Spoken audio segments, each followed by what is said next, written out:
Hello, Frenzy Knots. Welcome to episode 37. We're really excited. 37. That's crazy.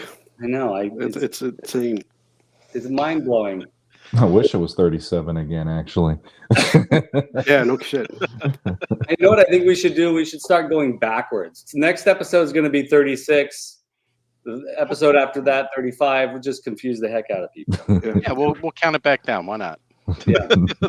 We'll get down to 0, and then we'll go into the negatives, and then we'll start going up in the negative. There we go. That's cool. Let's make it real confusing. Yeah, right. And then we Why not? stream everything backwards as well. So you have to watch it backwards to know what we're actually talking about. That'd be That's cool. right. That's right. Next episode, we'll sit facing away from the camera. Yeah. And just look at the back of our heads. I'm really excited about tonight's episode. We have 2 amazing guests, and we're really stoked that they're with us and that they agreed to do this because we know how busy they are. We're going to bring them on in just a little bit. But how are you guys doing? I'm doing pretty good, actually. How about you? Oh, doing pretty good too. Yeah. I was not going to be here, but I decided to show up. So I'm so glad. So glad. I almost took a vacation day. So Yeah. Well, you're overdue. You're overdue. Yes. Shawn, Oz, how about you guys? I survived the week. Can't complain. It's Friday tomorrow. You know, hey. It's like I'm above ground, and I also have less stress in my life because I hit my deadline. So happiness ensues. that's great. It. I just listened to episode not 100. Not 100, yeah. Podcast. Good one. Yeah. You guys are getting crazy with that. Not 100. We can't, like, we don't want to cover that stuff on the 100th episode. That's a whole different thing. You can't commit.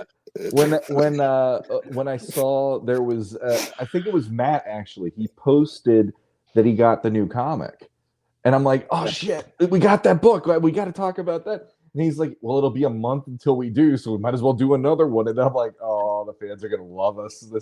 We promised, but no. I mean, it's not 100. I love the idea. Every other one after 100 will still be not 100 after that because we hit 100. It's like, right. not 100. It doesn't matter what the episode is. It was not 100. That's right. So.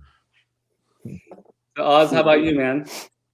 I gotta tell you, I've been looking forward to tonight all week. You know, ever since we booked our guests, because I have been loving looking at Armies of Ashmore every step of the way, and I've brought it up a couple times on several different channels. Like, this is the toy renaissance with all these new IPs coming off the ground. So I'm so glad that we actually have, Matt and Rachel here tonight with us, because I have been pumped for this toy line. Yeah. It's like dinosaurs. It's right up your alley, man. Yeah. It is right up your alley. You can see, just look at his smiling face. I know. It's Christmas, you know? Yeah. There's real joy there.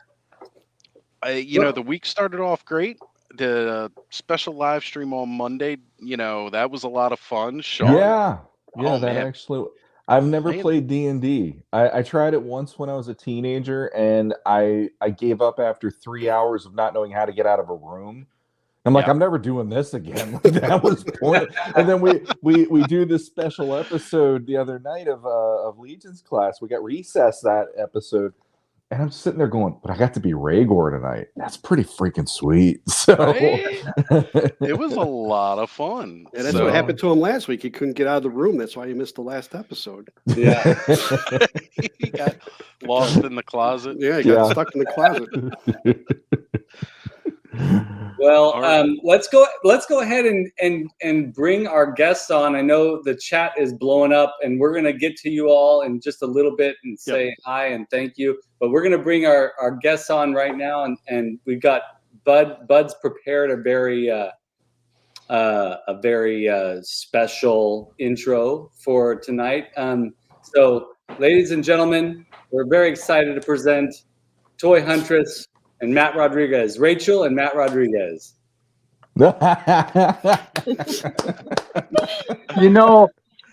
I've done these chats before with Shawn's other show.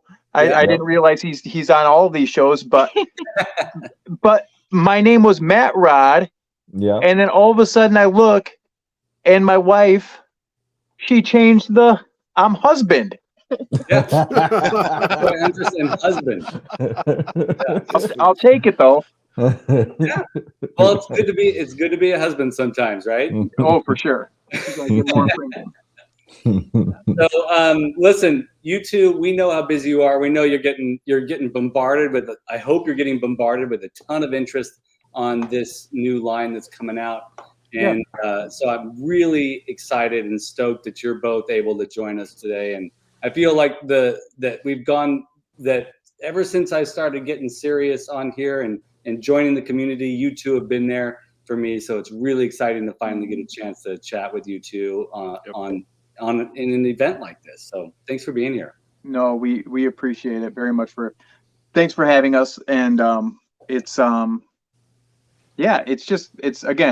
a cool community, and it's awesome meeting every single time we meet more people. And when you're online and you see, the little profile picture or the name, sometimes that stuff can kind of blur together with certain people. But when you've got a Skelevator name, it's like, well, we remember that guy. So yeah, I'm glad. And you two, I gotta say, it's just such a joy for me to see you two sporting my hat out there in the world. Yeah, they're one of a few people that have a Skelevator ball cap, and they actually wear it out in the world, which is so awesome. Yeah. Thank you. We love it. Yeah. Thanks so much. I have that picture of your dog wearing the hat saved. Yeah, he's here. He's just like over on the couch. She thinks I'm making a video, so she comes down and hangs out with me. Oh, that's so awesome. Yeah. Great. Well, what we usually do at the beginning here is we say hello to people in the chat, and Oz is really good at machine gunning this. So we're gonna go through and say hello to everybody in the chat, and then we'll do Bud's intro, and then briefly talk about anything we found this week out there in the wild, and then jump right into Armies of Ashmore, Defenders of Eden, Toy Huntress, Ideas from Mars, all the good stuff. Let's just skip Bud's intro. Yeah. Well, we got it. Bud always puts the blood, sweat, and tears into that thing every week. Yeah, I'm sure. Just to get Bobby's goat. And so All right, are we ready to blast it off into the chat here? yeah, let's do it. All right, we've got Onryu first in chat. Thanos Copter was a close second, and then this Ozhole was third. And we got Cobweb jumping in here. Penis Toy Samples is joining us. My Buddy's Customs is here. Boo. Scrolling down a little bit more. Try to make sure I don't miss. Lovely Boo. All Music Fan has jumped in and joined us this evening. We've got Duchess of Darkness in the house. There it is. I found it again. Hello. And Pop Actor, we have him joining us this evening. Absolutely good to see you, brother. Yes. And Cobweb in the house. I think I already said Cobweb. Yes, you did. Now we got two cobwebs. Oh man, it's getting real dusty. Yeah, we need to get a maid now. Jeez. Get a broom. We got Dawn Roberts has joined us as well. Good to see you, darling. Adam Radical Toys is in the house as well. And Ronald Embry has jumped in. Sister Carol is in here. And let's keep going. Well, Allison Troy has also joined us, as well as Skyfall also hanging out in the chat. Man, it's so great to see all these familiar faces. Night One in the house as well. And I think that just about catches us up. If I missed anybody, I'm sorry. The chat's just booming. So blame Oz. Where's the Dooch? Right. Well, I was about to say to Shawn that I've done your show with the Dooch, and usually it doesn't take that long to introduce the people that are in the chat. We don't have people in the chat. It's usually just the three of us when we do it. So yeah, it's like this is a whole. That's step kind of into a cool. new That's kind of world doing cool. it this way. Yeah, absolutely. Man. Big hello to Vicente here as well, also joining in. So, all right. Bobby, I feel like you're the dad of this group. Is that fair to say? Actually, no, Skelevator. Yeah. Oh, is he? I'm the loose cannon. Yeah. Okay. He's really trying hard to be polite tonight. Okay, that might be what I'm picking up on then. Okay. Yeah, I said I'd be a little more calmer today. I haven't swore yet, so that's a good thing, right? Well, we're past 8 seconds, so it's all fine from here. Wait until you see this intro. Oh no! All right. Yep. This is where Dad starts to get nervous. Just right down here. We grow together.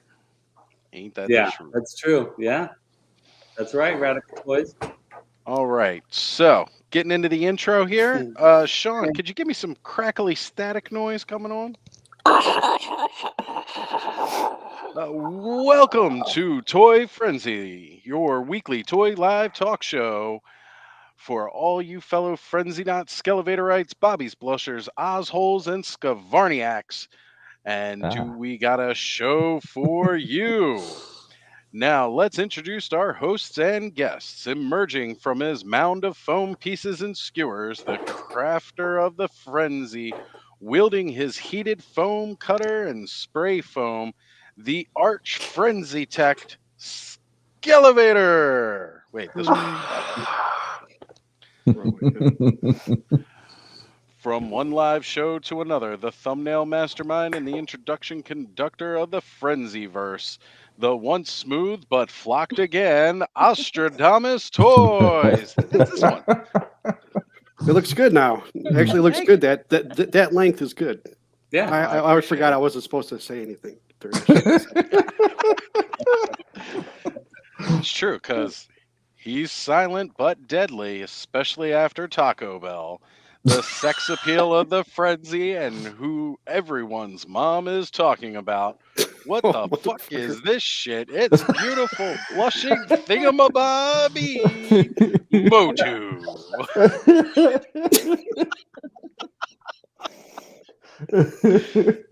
Your guys' moms watch this show? Yeah. Direct quote. Nice. Direct quote. Blushing thingamabobby. Yep. You guys had to use that, didn't you?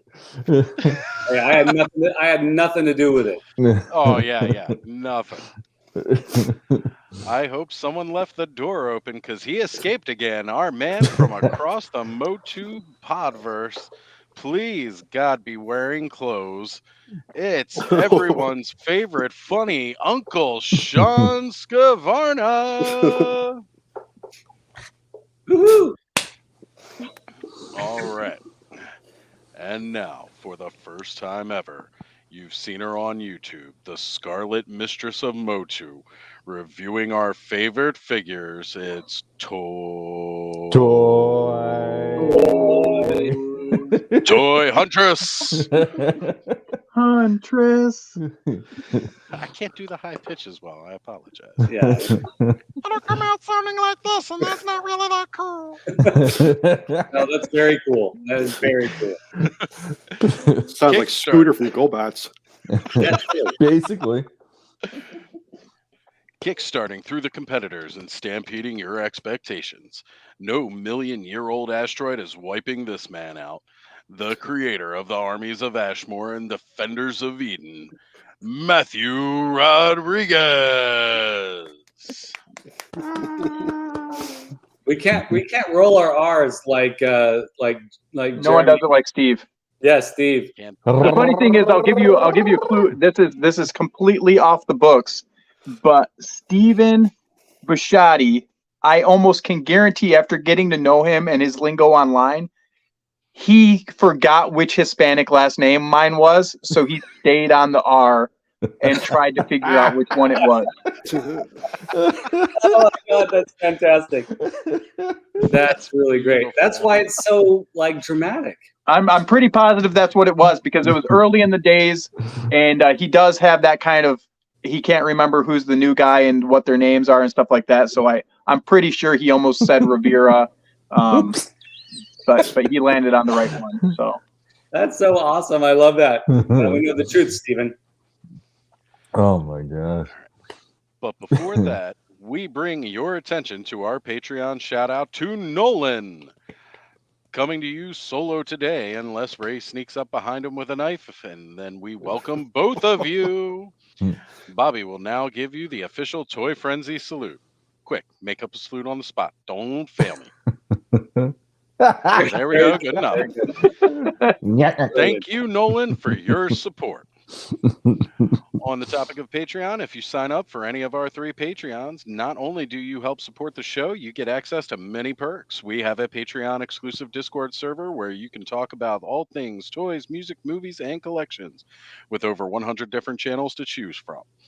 You can post figures you need in your collection, where our community is always on the lookout for each other, picking up cheap finds, pre-ordering for each other if time slots are against you, or you're waiting for your payday to arrive. Seriously, this community is amazing. You also get access through Skele Vader's Patreon, early access to his amazing podcast, Cambridge and with Shawn. Seriously, go listen. It's amazing. And if you like tonight's show and you want more, come watch our other weekly and monthly shows. Sundays, we have Weekly Weirdo with Skele Vader. Thursday nights, Toy Frenzy with the gang. Saturday morning specials with Ostradamus Toys and Connormon. Saturday night, Ostradamus Toys Live, and monthly episodes of Legion's Class. Tonight's special sponsor is Dr. Bobby's Basic Books. Are you having trouble sleeping at night? I know I do. Are your kids keeping you up at night screaming about canceled pre-orders and faulty, broken, cheap figures from Hasbro? Do you wish kids complaining? Kidults. Yeah. Do you wish they would just shut the fuck up and go to bed? Then read to them one of Dr. Bobby's Basic Books. He's not going to if he just skip over the titles, please. We don't need to hear those. We don't need to hear. I know where Bud's going with this. You already knew what was coming? Yes. In our Patreon, in our Frenzy Patrons chat, we can just skip those titles, Bud. I'm so sorry. I was sending out a bunch of fake Dr. Seuss books. So. Yes. Yeah. All right. Well, all proceeds from these books will front the bill to remove Bobby's foot from Bud's ass. Order now. Let us embark together as we learn about these 2 amazing people and their endeavors through collecting and creating. On to you, boys. Okay, so I need to jump in here. Yes. You really got to hit that M when you say movies, because I'm pretty sure someone in the chat is looking up for some Patreon attachment to look at boobies. There's probably that too. Yeah. So. Yeah. I mean, I don't know. I haven't seen any. No, there haven't been any in our Patreons yet. That's hilarious. I want to say, Matt, you're good at like making expressive facial expressions while we say things. Can we just have you on to make weekly, so you can just make the appropriate gestures to what we're saying? I find that using facial expressions helps people know what I'm thinking. Yes. And perfect. so no, again, I don't know. It's good. It's a talent. It's a talent. It's a talent. It's good. So awesome. So let's jump right. Let's do it quick. Let's jump right into what do we find this week, so we can get into talking to Toy Huntress and her husband. Yep. What do you guys find? No longer with name, just and husband. And husband.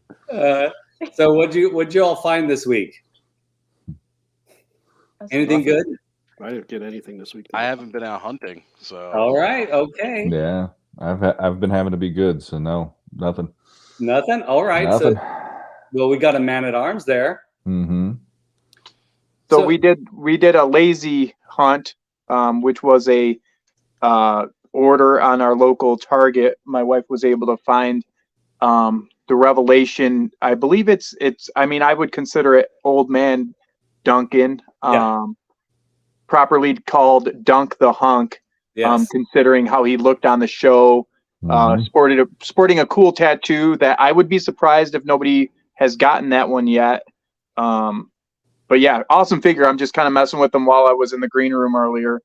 and I am thankful that my wife was able to hunt that down, even though it was kind of a easy kill, I guess you'd call it, if in hunting terms. Kind of. I just happened to look when we were in Chicago, and they had one left in store, and I did pickup. Okay. And That's awesome. That's still, it counts. It counts because it was local. That totally counts. I was just mentioning to you too, like I went to Target one time during my lunch break this week and didn't see anything. I haven't seen anything out there. So so that's awesome that you're able to find him. Yeah, I was pleasantly surprised. Yeah, that's great. Rumors online of not finding anything or being able to find anything at the stores has been proven wrong recently. So I'm thankful for that. Yeah, a lot of things. Yeah, a lot of things are showing up. And I'm glad that we're deep in April. We're past that hump, and we're still seeing things showing up in stores. Although I can't speak for myself because my targets haven't really shown a lot of stuff. But as long as someone finds something, we're good. Exactly.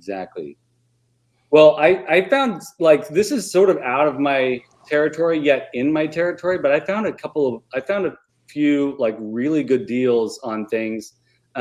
Last weekend, the family and I went to GameStop, and I saw this on the shelf, and I know it came out like months and months and months ago, and I avoided it because I've been not collecting Funko Pops. But this set was there, and I had them pull it off the shelf and check the price, and it was $8. Really? Wow. $8. That's awesome. And I love Snake. I mean, you all know I love Snake Mountain and Skeletor. So This is awesome. I thought maybe it might open up, but it doesn't. Yeah, I was going to ask you if it did. Yeah, it does not open up. But look at the details. It's pretty cool. Yeah, it's pretty cool. Yeah. That is really cool. For Funko Pop, it's pretty awesome. Yeah, I wonder what the world's smallest looks sitting on that little ledge right there on that, or as far as the size goes. That's a good idea. Let's see.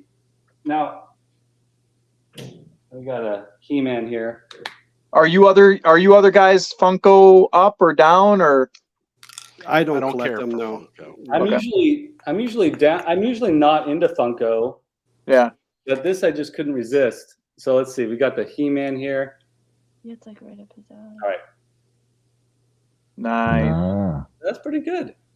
Wow. Very nice. And then it's funny because I'm not really I just said I'm not really into Funko, and I found this guy for $10.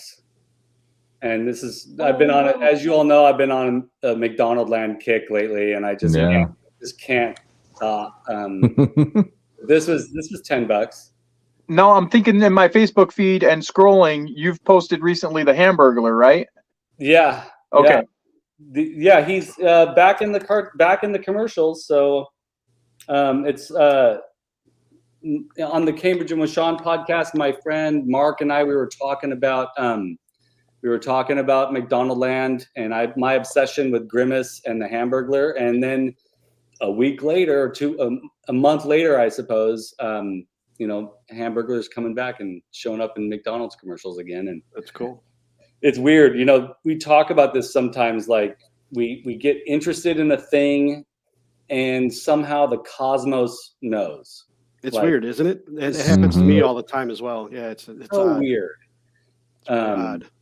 Yeah, and I've been selling some of my older stuff, and I've been ordering some Remco 1976 Remco McDonald Land things. So we're going to talk about that in a future episode. But it's awesome.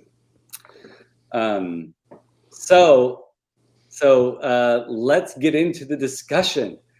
We're going to hold off on the slides until we get deep into Defenders of Eden, Armies of Ashmore stuff. Yeah. But tell us first. We're going to put the ball in your court, Rachel and Matt.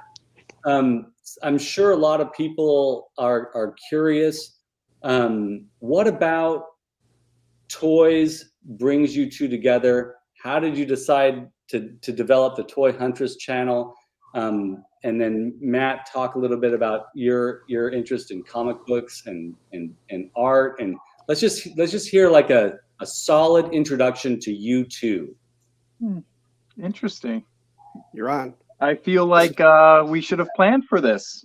Well, you live it. You live it, right? So Yeah. it's informal. So Well, Huntress, explain to the people. So, how we got into toys together? Yeah. That's a good place to start, or no? Whatever you want to start. Okay. Well, we've been together maybe almost 20 years, right? Or close to 18, 17 years. Anyway, even when we were just dating and hanging out and all that stuff, we would go, like, we'd go to the movies. And then afterwards, we'd go to Walmart and he'd be looking for Marvel Legends, right? In the big boxes with the thing. And so he was always like. Those are the Toy Biz days they did. Yeah. Yeah. Mm-hmm. So he was always he was like showing me like what I do now. He was showing me what to do. Like you go through all the way to the back and then you have to make sure that, you know, they might be on the lower shelf because someone tucked them away. People would hide them, stuff like that. I used to do that when I was a kid. People talk about like, you know, oh, when did he tell you that he likes toys or collects toys or something like that? But it was always just something that was about him. Like that was what was interesting to him. And so that's what we did. So that's how I knew and like how I got into looking for toys. But as far as like toy huntress stuff goes, it was kind of just, I ended up being the one that was doing it. That it wasn't always me and him anymore because we had kids and I would be the one going to the stores. He's the one working. And so I started looking for the toys. And then when they started coming out with those new origins, I was like, I'm going to make a video about this. And so I did and put it on, and that's kind of what happened. And the thrill of finding those for me, that's what it was for me. Like, I like He-Man. I didn't grow up watching He-Man. I didn't watch She-Ra. Like, I think I'm a little on the young side for that kind of stuff. Turtles, Power Rangers. Yep, I like Turtles and Power Rangers. But so it wasn't something that I grew up with, or it wasn't my thing. Mm-hmm. But finding those origins and finding those wrestlers, like all of that stuff really sucked me into the hunting of toys. That's what my thing is. I love hunting toys. Yeah. I just remember, years back, I'd be at work and she'd just send me a random picture. She's like, do you need this one? I feel like we don't have this one. That type of stuff where I just time-wise, I couldn't go as much working and stuff. And so because she's already doing the grocery shopping or things like that she'd be doing during the day, and all of a sudden, like just, again, watching her get engulfed by the thrill of it. But there's other stuff too. I mean, American Woman, what is it called? Or no, you don't have to. No, but just like stuff that you liked finding. So I'm the same like Walmart, because Walmart, we get a lot of toys from Walmart, right? They have this stuff from Pioneer Woman. It's like kitchen stuff, like so anti-feminist, but that is, I like that stuff, and so it'd be fun to find that stuff too, like when I'm hunting feminism. True feminism.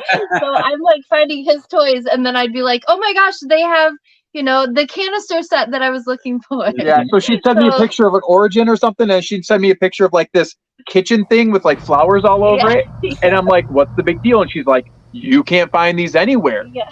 And I said, I believe you. And then she would buy both of them. But but yeah, I mean, the thrill of it, I knew that it really sucked her in when she's like, you know what, I'm already doing this. I'm going to make videos because it's going to be funny, because she would say, I'm not as deep as you are into it, but it would be fun to make these videos of characters that I don't know too much about, but I'm learning. And so literally, if you watch the first year of her videos, it's all like she's growing into her enjoyment of it while it's happening. So it was really cool watching that. And then I knew she was off on the deep end when she'd be like there midday, like opening the boxes that were in the aisles. Like I knew that she had a problem. There you go. Now were hard to find for a long time. Yeah, that's awesome. That takes courage to open the boxes, or to be like can you help me with this to somebody who works there? But I have a question. Because I know you two have kids. The YouTube thing wouldn't have occurred to me without our daughters being like, you should put that Castle Grayskull on YouTube. You should try this. Obviously, this is something that you like, and then they're like, you should try it. So did your kids have any influence over you getting on YouTube or? No, not really. And if anything, in the very beginning of me doing it, what did Levi want to do? Oh, our son plays like Fortnite and stuff like that. And he would start YouTube channels. And he wanted to get followers or subs so bad. And then when I started and I was getting like, 10, 20, 30, and then it just kept going up. And after I hit 100, he would just get so mad. Oh, man. I'm like, I'm so sorry, buddy. Like, yeah, I kind of watched your channel grow substantially, pretty fast. It was really cool to see all these people tuning in and watching your stuff. I was like, man, that's so great. And this is what's so fantastic. I was just talking to my friends last night about sort of the miracle of YouTube. It's like, it's a place where enthusiasts can just sort of be themselves.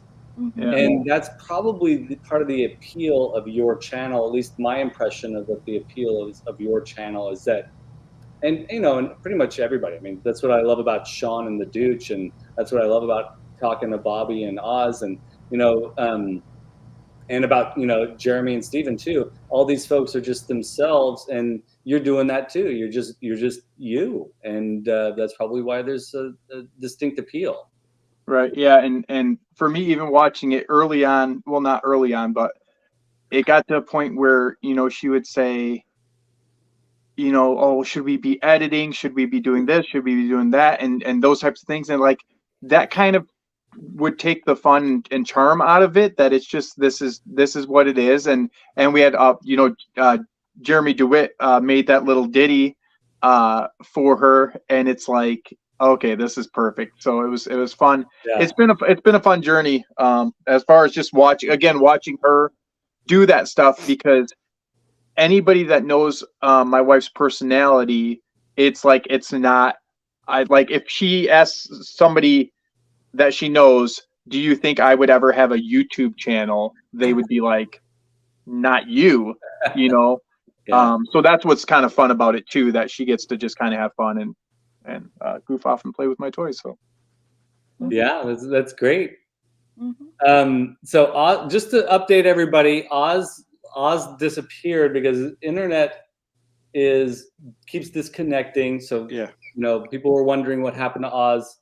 Oz was mad I couldn't read my book titles. Yeah, he got a message from Bud, and Bud was really mad. Now Oz is talking Bud. Yeah. Too bad, Bud. Too bad. No, he's got problems with it. He's trying to reset his router right now. I just saw the message. Yeah, he'll be back. He'll be back, folks. For all the Oz fans out there. I thought he left to go to the toilet, but we'll see. The toilet? I've been watching All in the Family. That's what he says all the time. So that's great. So the other half of what I threw in there with that big prompt was, Matt, you're an accomplished independent comic book artist. I'm going to say accomplished because the stuff you do is solid. And the phone just fell because what I just said. Are you kidding me?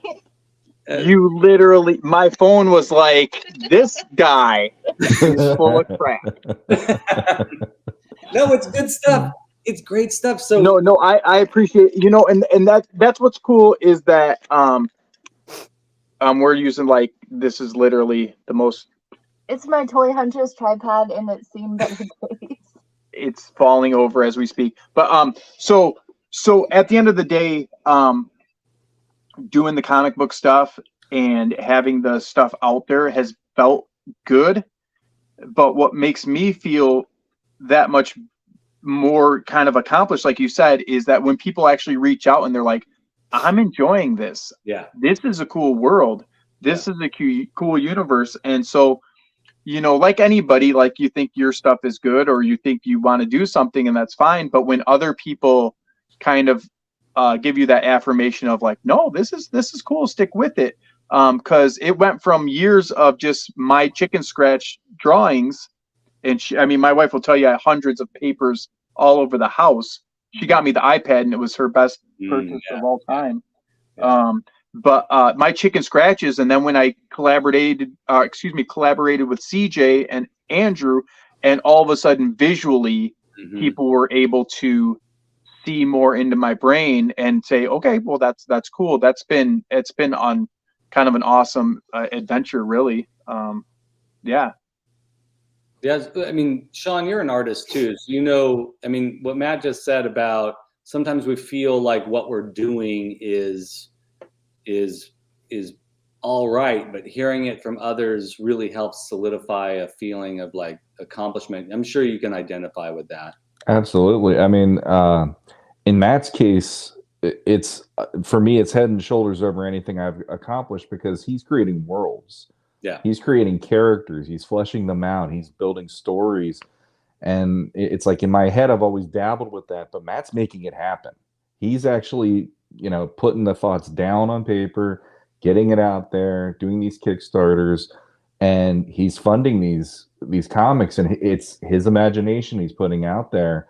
And, you know, I couldn't be happier to know he's getting such a great response because it takes guts. And it takes a lot. I mean, in Matt's case, I will say from knowing him, he is somebody that I think is more fearless than I'll ever be because I overthink everything I do. Matt is very much like, I'm just getting something out there. I'm going to do this, and this is what I need to get out of me. Boom, it's produced.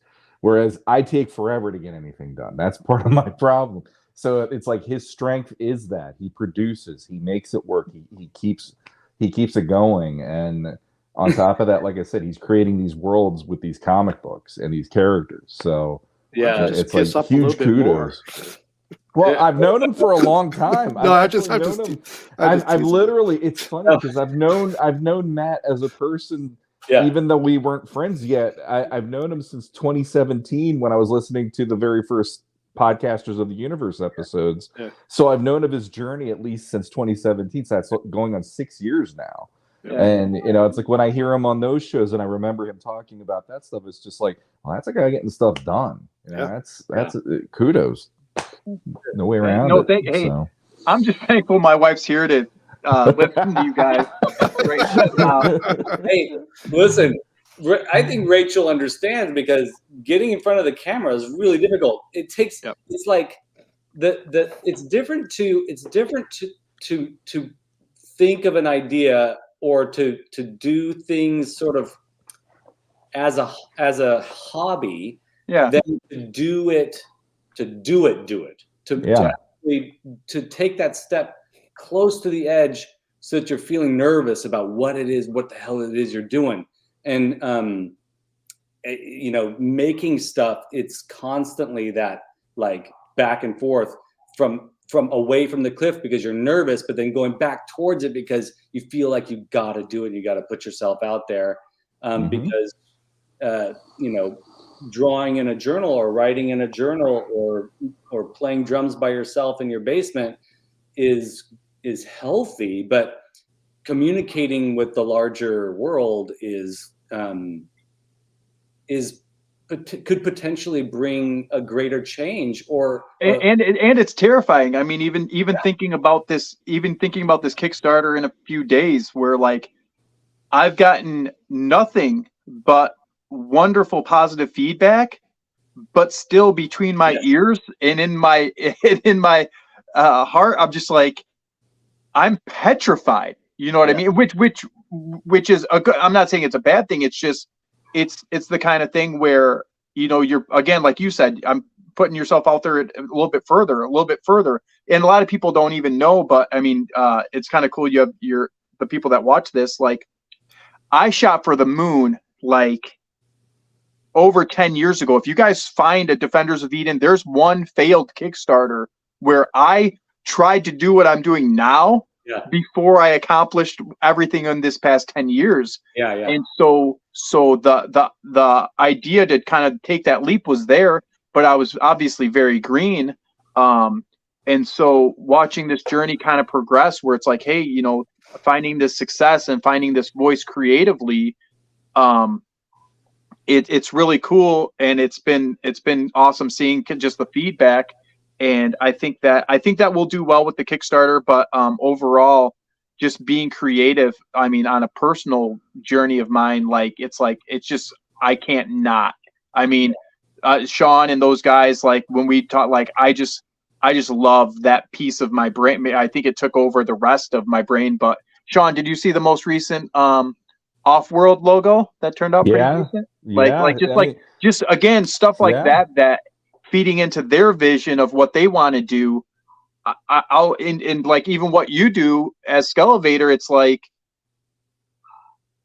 you're being you. You know what I mean? Like that. This is what you do. Like you don't need to find 10 other people that do that to feel like you're complete or feel like you're accomplishing anything. Like you do it because it's who you are. Like so that's it's awesome to see everyone creative in this world and that have kind of came together through. For us, it's Motu. Like, I think that Motu fan base is just some of the most creative people I've ever met, and so it's really cool seeing everybody kind of branch off and do their own thing. It's really phenomenal how Masters of the Universe brings folks, creative folks together in such a cool way. I think more so. I mean, I'm not a huge expert, and I'm not investigating other toy lines and other IPs and how they affect their fan base. But I feel my perception is that Masters of the Universe brings really is like a magnet for creators, and it's a very powerful thing. I mean, it's cool. Thanos Copter here saying, "I hope the Kickstarter is a massive success." We do too, man. Yes. We're really excited about this. This is gonna Thanos Copter, I was really expecting to see you in Endgame, so pretty mad about that. Yeah. So J-Mac joined us, saying something back here in the chat, being able to see the figures in person at MuskeCon totally got me stoked for the figures. They're super rad. Looking forward to supporting this. You got this. So this is cool. And then just as an update for everybody, Oz is trying to connect, but he's able to join into the chat, but still having trouble with the internet. He said something obscure. I ran out of AOL CDs. Oh man, that's all about. Whew. It could be a certain age, I suppose. But yeah, that's for sure. Oz, we hope you can get back in here, man. We miss you. Yeah. And Payne's Toy Sample saying, I'm looking forward to support these figures. Cool. Should we open up the slides and have a look at some of these figures? I mean, let's show them off. Yeah. My wife, actually, the toy photographist. As a former photographer, right? Yeah. She ended up hooking us up last night with a lot of photos, so it was cool to kind of take them out of their homes that they've been in. Obviously, again, being paint masters, they're very kind of fragile, and we're looking forward. I don't know if you've seen some pictures, but we have some kind of working prototypes that we've been kind of showing a little bit of that we're going to show more of the next few days. Yeah. So yeah, she did a wonderful job taking pictures. Thank you. And yeah, these pictures are gorgeous. So now I gotta tell you, I am not an expert on the Defenders of Eden lore. Yep. I'm excited to learn, and I'm hoping that you'll teach us all a little bit about these characters and what we're looking at, and some of the background. Yep. And these, I feel real lucky that Rachel sent these over this afternoon or this morning. When was it? I don't remember. It was a long day. And I feel like so special being able to see these images and pay real close attention to them. Your fans are the first to see these pictures, right? Yeah, pretty much. All right, there you go. Yeah, pretty much, yeah. Yeah, that's great. It's cool. And look, Thanos Copter already. Oops, HP Brown South Scrap. Welcome to it. Hey. I wasn't going to click on you yet, but Thanos Copter says this dude is my favorite. He's one of my favorite too. I have a couple of favorites, but and there's going to be a joint in that neck too in the middle right there, so that's going to be able to kind of have some really cool posing as far as that goes. But I think he sits at about 11.5, maybe a touch more. The main thing is because of these legs have to be on a certain way. I don't get the exact like height of them. But yeah, he's incredible. Again, a shout out to Four Horsemen Studios. When I sent them all of this work, the helmets did not come off, and that was something that their studio actually kind of encouraged us to say, hey, it would be a very positive thing if these helmets came off. So that was not skelekinesis that time. So also the camera comes off the tripod. Yeah. So oh yeah, these are going with the master and this is what's cool, my buddy Customs. I think that I'm super happy that not only are these figures in this brute scale, I'm just happy that all of the toy lines that I see all of my friends collecting, these don't look bad with. Like, I'm not saying they look amazing with them all, but I'm saying they don't look bad with any of them. Whether it's the Mythic Legions or the Crucibles or the classics. Now, I have a question. Tell us a little bit about the brute scale. Now, we're looking at scale here, right? So I'll show you an example. So these, my wife she'll be Vanna here. So my buddy Jason, a long time ago, made these 3 3/4 figures. Yeah. And a lot of stuff was going 3 3/4 at the time. And I'll get to the brute scale, what I defined it as, but these 3 3/4 figures were all the hot commodity. Oh yeah. So we actually had our originals hand sculpted, and they were in this scale. So that even though they were 5.5-ish figures, they went with the little G.I. Joes and these animals of the Warrior Kingdom. So anyways, I was getting lost in this detail. These things were sculpted by hand and molded, and they're that small. There's just incredible detail. So that's where we were at.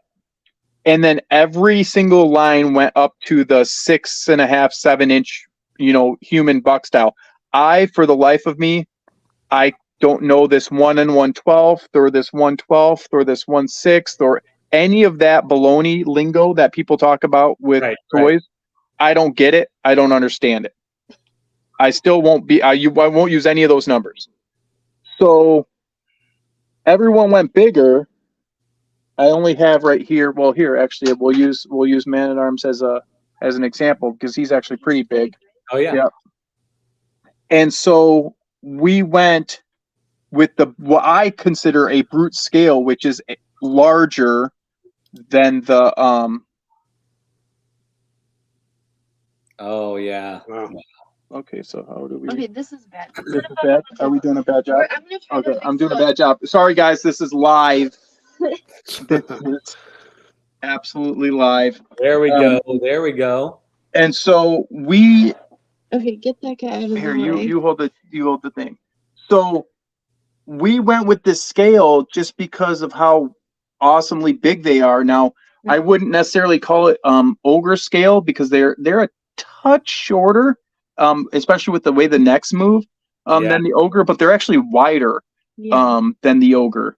And then if she zooms in too, each head comes with an extra neck piece, so there's going to be 2 ball joints, so that we're going to get a lot of movement and as far as the head goes. So that's Very what I consider brute scale, just kind of a large scale 6-inch, action figure. So that's the term that I use. It's nowhere near what it's actually probably. You probably have people in your chat room that are telling me what scale these are in. I don't know. well. They're huge. No, yeah, huge is obvious at this point. We can tell, and this is great to know, because when people go to the Kickstarter, they'll see that price point and they'll be like, seriously, it's that affordable for that massive of a figure and with such detail? That's my fault. I should have made them more expensive, to be completely honest. Yeah, I think suggested retails 70 to 75. Yeah. And I mean, with what's out there and what this size and this detail and this quality of a figure that we're going to have, and so that's what the retail. So we will most likely end up on the retailers, online retailers. We're working out details with that currently. And so, but on the Kickstarter, we're going to have two things. It's going to be the least expensive you'll find the figures ever, because it's only that 40 days you can get them. And then, am I doing this right? And then not only that, what? It's just you? No, you're over here, babe. Get closer to me. Get closer to me. I am. You're putting it just on me. Okay, sorry. Not only so yeah, 40 days. They're going to be $65 each, and if you buy all 5 of them, they're going to be $60 each. So that's kind of the price point. Obviously, you have shipping, but after I made those announcements, everyone told me, like, you're kind of leaving some on the table. But ooh, there's the Stegosaurus. Okay. So, I mean, this is incredible. You heard it, folks. I mean, these figures, the most affordable they're going to be is when you get them from the Kickstarter. So get on it, folks. And by the way, I got to take a moment and just say the Kickstarter link is right down below this video in the information below there. So thank you. Yeah. So, and I'm not sure if you guys obviously know this, and we're kind of treading ideas and thoughts that everybody mostly knows, but so it's the same buck. It's very Motu, very Mythic Legions. It's the same buck system, and with different heads, tails, and armor, along with the color scheme, we're able to kind of push the envelope where I've had people come up to the table and look at these, and they don't know they're the same figure, mostly, until you kind of get in there and look. Which is part of the charm of, again, for me, Motu and Mythic, and there's honestly something creative about repurposing tooling that I think is kind of just cool in itself. That it takes a certain kind of creative mind to do that anyway. So yeah, I think all Motu fans will get on board with you on that 100%. Yep. And then Love Masters, right? And then we have a stretch goal of a 6th character that's kind of it's when the Kickstarter goes live, is going to be the first time where everyone sees him. There's the general. It's just beautiful stuff. I have to give props to CJ Edwards, the artist on our Defenders of Eden book. Some of you guys have heard the story, but essentially, I'll be honest, I had a crush on Sarah in The Land Before Time when I was a kid. I thought she was cute and she was spunky. And so my original drawing for the general, I'm sending him these pictures of this orange Triceratops. And then a week later, he sends me these images, and they're going to be on the Kickstarter too. And, this gash out of his plate, and he has a dead eye from the war, and his tail is missing the end of it. And he kind of just breathed life into this character in a way that I could never have. So as a collaborator, I definitely have to give credit to CJ, because he definitely not only made characters from his own mind, from his own thoughts, but also to kind of breathe life into this world as well. So that's awesome. This guy's I think my favorite. I keep going back and forth on all the characters, but I love this guy. So Payne's has a question for you. Is there an early bird on this Kickstarter? And so Payne, I don't even know what that means.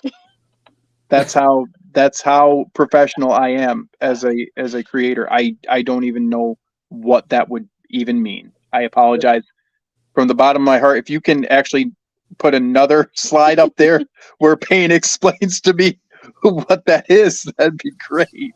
So it's kind of like Shawn, Bobby, you might have a better explanation than me, but it's kind of like if you get in there on the ground floor and buy within the first week or something like that, that there might be something else included that might be special. So I believe that's what Payne means by that. I would say that's correct. Yeah. Okay. Well, my wife's saying she'd write a handwritten note from Toy Huntress, and I'm like, I can see her at the kitchen counter writing 100,000 handwritten notes. Well, that would be good, though, right? That would be good. 100. I mean, there you'd be set, right? If you're writing 100, it's worth it to have the hand fatigue. Or one. Yeah. You know, we're messing around with a couple different stretch goals, but I honestly think, Payne, that one of them that I do have in mind was that I have a. My wife's going to drink her Coke Zero. She almost just spit it all over the floor. Is a little, because a lot of the guys people like pins. Yeah. And so an Armies of Ashmore logo pin, I think that I could even make that be that early bird that will throw a free pin into the first. How many people should it be? Maybe we're not going to say right now. Oh, we're not going to make up an early bird right now. Okay, sorry. You don't have to do that. Okay, I'm not committing to anything. It's a good idea. It's a good idea. You can think about it still. Okay. I got a few days. All right, got a few. So there could be some news coming along. Yep. Where something like that might happen, but no promises as of yet. We'll help spread that as well. Did you hear what they said on that channel? Here we go. We talked a little bit about this, Bud, but can the armor come off? So correct. So those the shoulder armor is done in a very I would say Mythic Legion way, since it's the same company that designs and creates Mythic Legions. And then yes, that chest armor does slide over the neck peg, so that will come off. The forearms and the shins do not. Okay. Now the back here on this slide, the tail, it's kind of it's lopped off at the end. Correct. Is that a wound or is that something else? You'll have to read the comic book when it comes out. All right, there you go. Cool. But yes, it's an old war wound in a great battle between the Serpian warriors and the Saurian warriors. All right, don't say any more. We'll investigate further. And so I'll teach you about Defenders of Eden. So this wave, Armies of Ashmore, was the biggest net that we could cast as a brand. Mm-hmm. So we do have human characters that are going to come out as far as action figures.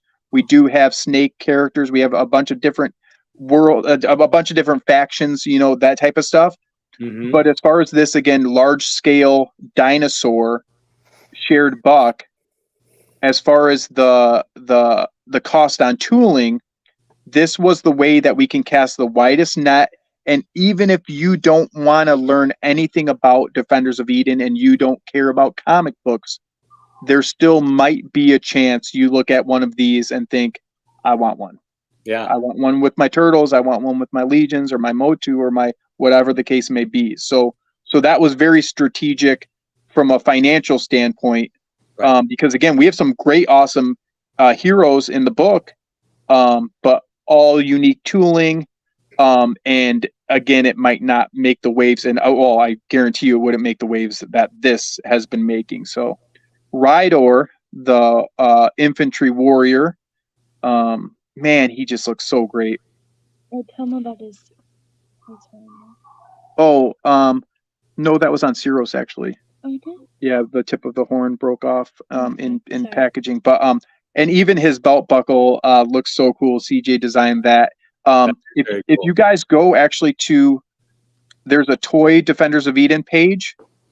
We have right now, we just launched it today. We are doing a Kickstarter exclusive, and it's between an albino Triceratops. So this figure in an albino paint scheme. Oh, wow. Or we have the Bronto, the Thunder Mage warrior in a translucent glow-in-the-dark plastic. So those are the two options that we're kicking around, and we love the feedback from people. So we're like, hey, which of these two? Because we do have an Armies of Ashmore comic book that is going to be an add-on to this Kickstarter. So if you want to read a 16-page comic book specifically about this faction and these guys, those figures definitely play into that storyline as well. So very cool. For those that are asking in the chat, just a quick reminder, Oz is having internet issues. That's why he's not able to be here. Sorry for those that are disappointed that he's not here, but hopefully he's working on it, trying to get back in. So hopefully he'll be back soon. Yep. Bud asks, click on that. Is there going to be armor and weapons packs in the line or accessory packs? We will have an add-on of a weapons pack. We're still working out the details of color scheme type of stuff. A lot of people have been like, hey, the weapons rack from Motu type of color scheme and different things like that. So there will be that. And then I haven't really quite thought about the armor stuff. And because they're so fragile, I haven't really kind of popped and swapped like you will be able to. I mean, you will be able to put the purple, long neck and with the Triceratops head on top of the neck. You know what I mean? You'll be able to do that. The heads are removable and the tails and hands are going to be removable. We're still working out details on if anything else, but for sure that stuff. So, but yeah. I didn't know that. That's great. You didn't know that? Shawn, are you all in, or you just have your eye on one or two characters? What's your feelings here? I wish I could go all in, but for me right now, this is my absolute favorite. I saw this one at Legends Con. I saw them all at Legends Con when Matt had his table there. But this one, every time I see them together, this is the one that my eye just keeps getting drawn to the most. I've always liked Triceratops dinosaurs anyway, but there's something about this one, and it's funny. I like blue. And the general one doesn't do it for me the way this guy does. So go figure. There's something traditional about this guy too, that I just feel like he's that everyman. He's that, I don't know. There's something traditional about this guy that's I'm really digging too. Yeah. That axe is beautiful. Yeah. We went with the black kind of pops. It's kind of cool. We have the axe with that kind of the profile. Of the Triceratops, and then the shield is more of the front view of a Triceratops too. This is gonna sound almost too sweet, but this is making me really excited about potential Powers of Grayskull stuff, and also I haven't been interested in dinosaurs in ages, and this is sort of getting my blood, getting me excited a little bit for this. Yeah. So, for that, this is great. Yeah, and what I will say is there is the opportunity for some cool color variations that we've definitely already kind of discussed and thought about and even done mock-ups of. But as you're saying, get excited for dinosaurs. Yeah. We've had these guys out at a couple different shows. And I've never even seen dino saucers or anything like that.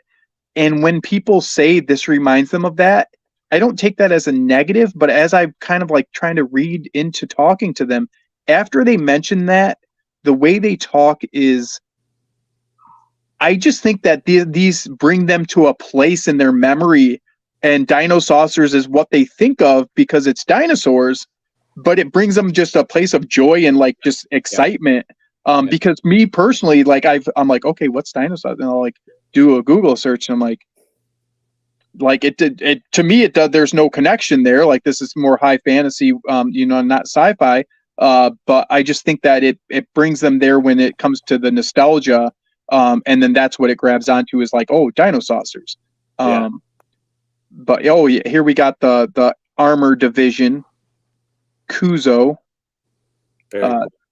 This guy, and the two things about this guy, it doesn't fit on him right now. We have other pictures of him, but that he does have a face shield that actually pops onto there and comes down, so he'll have 3 different looks to him. That face shield I sent to Four Horsemen Studios, and I'm like, hey, do you guys think this could be? And like within again a few days, they're good at what their job is, and they came up with that. And then the shield itself, I kind of had it designed, and the original one doesn't break apart, but I kind of did a drawing of a zigzag through it, and I sent that to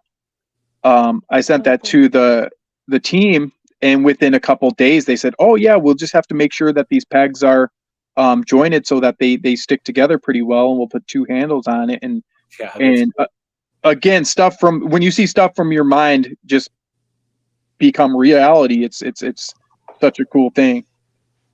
I know you're probably excited about people making customs and working with these and being creative with them.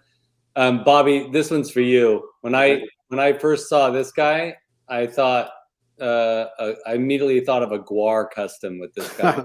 Well, yeah, it's like what's his name, Bone Snapper. That's right. Yep. So yeah. So Brick Something is asking any word on how much shipping will be, where they're shipping from? Well, they'll be shipping from my front porch to you. As far as shipping goes, we're still figuring that we actually have a scale here, and because of the size of the figure, we have to actually weigh them, and kind of one thing that I have seen and heard and had people recommend is that shipping has killed Kickstarters in the past, where just it's not taken into account. Right. And so that's something that we definitely don't want. As far as the figure price, I can drop a $5 off of it if you do the all in and save overall save the $25 for the customer. But as far as shipping, there's no way to cut any corners, so we have to just basically weigh them. And as of right now, we're leaving what would it be called? Worldwide shipping, international shipping. We're leaving that to the retailers, right. Because they do that on a daily basis. So the Kickstarter will be just for the US only, unfortunately. It's just dollars wise and time and energy wise, that's the only way we can do it. I want people to be happy with what they get, and how much they pay for the shipping, and I just don't know enough about that stuff, right, to commit to going international. So we got to weigh them, see how big the box is, and again, see how much an all-in size box is visually, how big the box is dimensions wise, and go from there. But I'm assuming $10 for a single figure, I would guess. Right. But again, this is. I wouldn't say any of that stuff. Oh, my wife's telling me, yeah.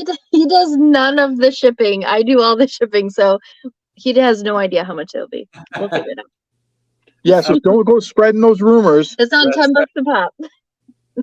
So just as this is kind of, John from Figuratively Speaking is chiming in here, and this is great because you've already mentioned it before, but there's a good place in the show as a reminder. What's the buy-in again? So what's the individual price, and then what's the whole price for all of them? So individual prices are $65 each on Kickstarter, and if you do an all-in of the 5 of the full wave, they will be $60 each.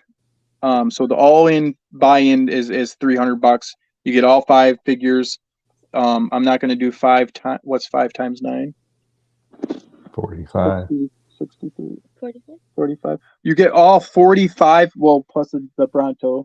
So 45 plus 3. What's 45 plus 3? 48. 48. 48 inches of beefy dinosaur goodness. He sells cars, people. The computer tells me, Shawn. Touche. All right, so the final slide here, and this is great because we get to see that helmet that the armor. Yeah. Oh yeah. Yep, that will kind of rotate up. It's kind of got the pegs on the side, So cool. so it's going to rotate up on the top. You can pop it off or on. Yeah. That's fantastic. So April 25th, people, the Kickstarter launches. Again, down below, the Kickstarter is, I've got a link to the Kickstarter down below this video in the information chamber. So go down there and click on that and bookmark it so that on the 25th, you can go in and get yourself one or two or all of these amazing figures. Well, and even again, even if you can't afford it, and I completely understand that, because it is a higher end action figure, is that, you know, just the sharing does wonders. You know, I run a local Comic-Con actually here in Holland, Michigan, and we're on this Sunday, and we do advertising, we do sharing, we go the Facebook groups and all this other stuff, and every year I'll have like a family in Holland say like, oh, I wish someone would have told me. And so even if you can't afford it and it's not something you're digging, you know, even just a share, or say if you know somebody that likes dinosaurs or that might be interested, we're super happy and thankful if people do that, you know. Yeah. Post, repost. I'll throw it on my Twitter as well. You know, I've got over 3,000 followers. So Oh, awesome! I appreciate it very much. Yeah. We will do our best to help you with all that because we're really excited about this kind of endeavor, and it's inspiring, and the artistry is beautiful. Thank you. And just for me, I can speak for myself.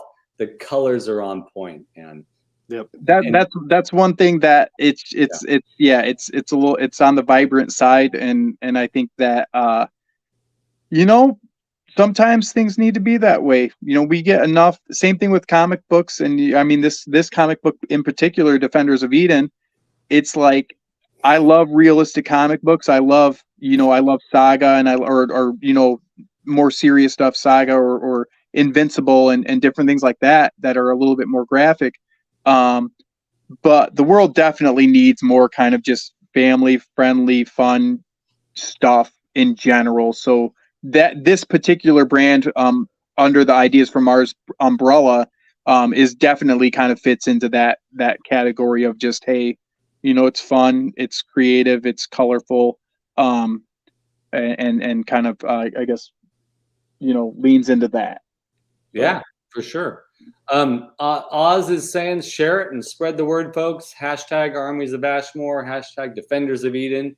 Post it everywhere. And also, we say this about once or twice during every episode, but Oz is really great about reminding us to say this. Screenshot this screen, folks, and get the word out and post it now. Put it on Instagram, put it on Facebook, put it on Twitter, whatever it is. So, yeah, screenshot this and share it.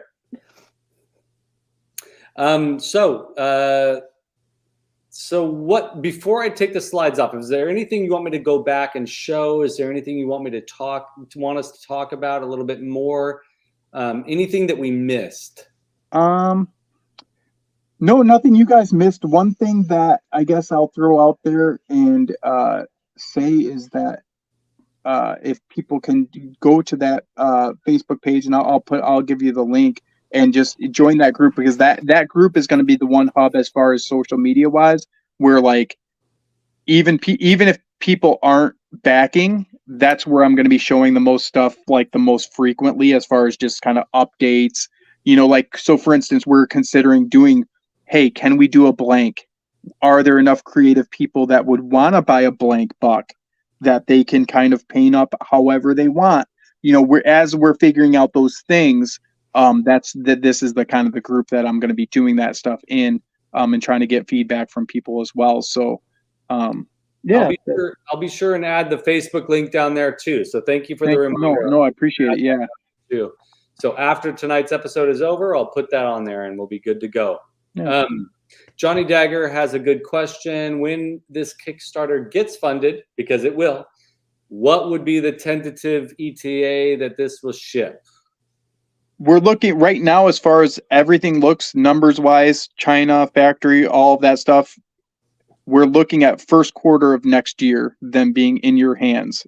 Wow. If it's January 1st, it's going to be that. If it's the end of the first quarter, it's going to be that. And if we can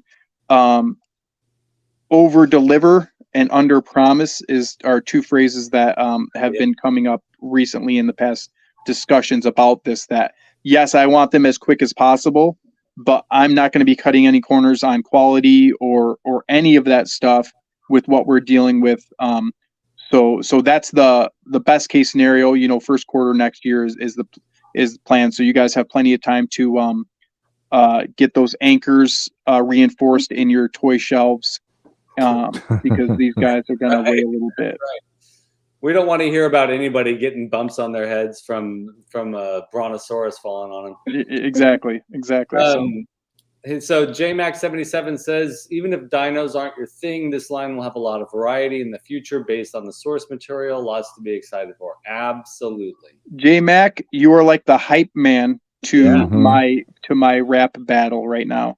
That's good. But yeah, that's the end all goal, is to get to everyone. Now, do we have 5 more heads and 5 more tails that we can do to these guys? Yes, everything's been planned. I mean, this buck, we're going to be able to do a lot with this buck. And then also I'm looking forward to the wonderful customizers that, I mean, I can see people putting, different animal heads on these guys too, and different tails. Yeah. Because the customizers and those people looking at all the stuff online that they come up with, it's just incredible. So I can't wait to see what people choose to do with the stuff they buy from us. So I'm thinking about putting a Mayor McCheese head on the but I don't know if the scale's quite correct. Yeah. So this is awesome. I'm just stoked. This is going to be great, and I have very positive feelings about this for the both of you. And I hope that this leads from one thing to the next, and this is just a really great avalanche of opportunities for you both. This is really cool. You can speak up, man. No, I was just gonna say thank you. No, thanks. Yeah, it's you got to start somewhere, and my ultimate childhood dream was to and is to have my toys, have a kid walk into a toy aisle and see something that I thought of, and that's always been kind of the end goal. So this is one step closer to that, I guess. Yeah, that's great. Awesome. That's cool. It's inspiring and it's heartwarming, and that's part of what fuels us. So that's great. So are we? We're gonna put my wife to bed and come back here and talk about cool guy stuff. We can do whatever we want. Toy Huntress, Rachel, thank you so much for being here. So tell folks where they can find you. Toy Huntress on YouTube. That's me. I'm Toy Huntress. Yeah, so folks, if you're already, I'm 99% sure that everyone here tonight is already subscribed to you. But if you're not, folks, definitely go subscribe.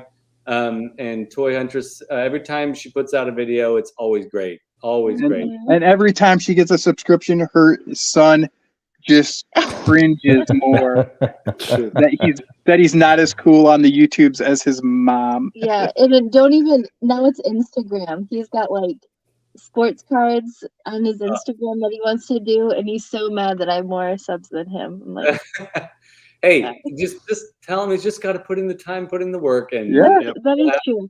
That is true. I tell him, I say, hey buddy, take a picture of that card, show your friends that card. You want a sports card Instagram? He's like, nah. Like, okay. Yeah. That's it. And so there's the lesson, folks. Do it. Yeah. Just do it. Mm-hmm. Just do it. All right. All right. See you later. Thank you so much. Yeah. Hi, Rachel. Thank you.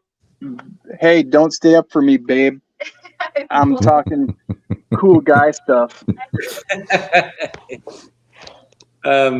So, all right, we got Eldor saying, Master Versal Toy Hunter saying, yes, keep up the good work. And Toy Huntress, I always enjoy your reviews, and they're there indeed, and great to see you too, and good journey. I always stumble over Eldor's because I can't get his cadence. Yeah. Mm-hmm. But Thanos Copter saying, later, Rachel, and Eldor saying, good night. That's awesome. Good. I see Carlos up there. Okay. He has a question about Defenders of Eden, the comic series. Mm-hmm. If you want to answer that for him, Matt, if you can read that and self-promote a little bit more.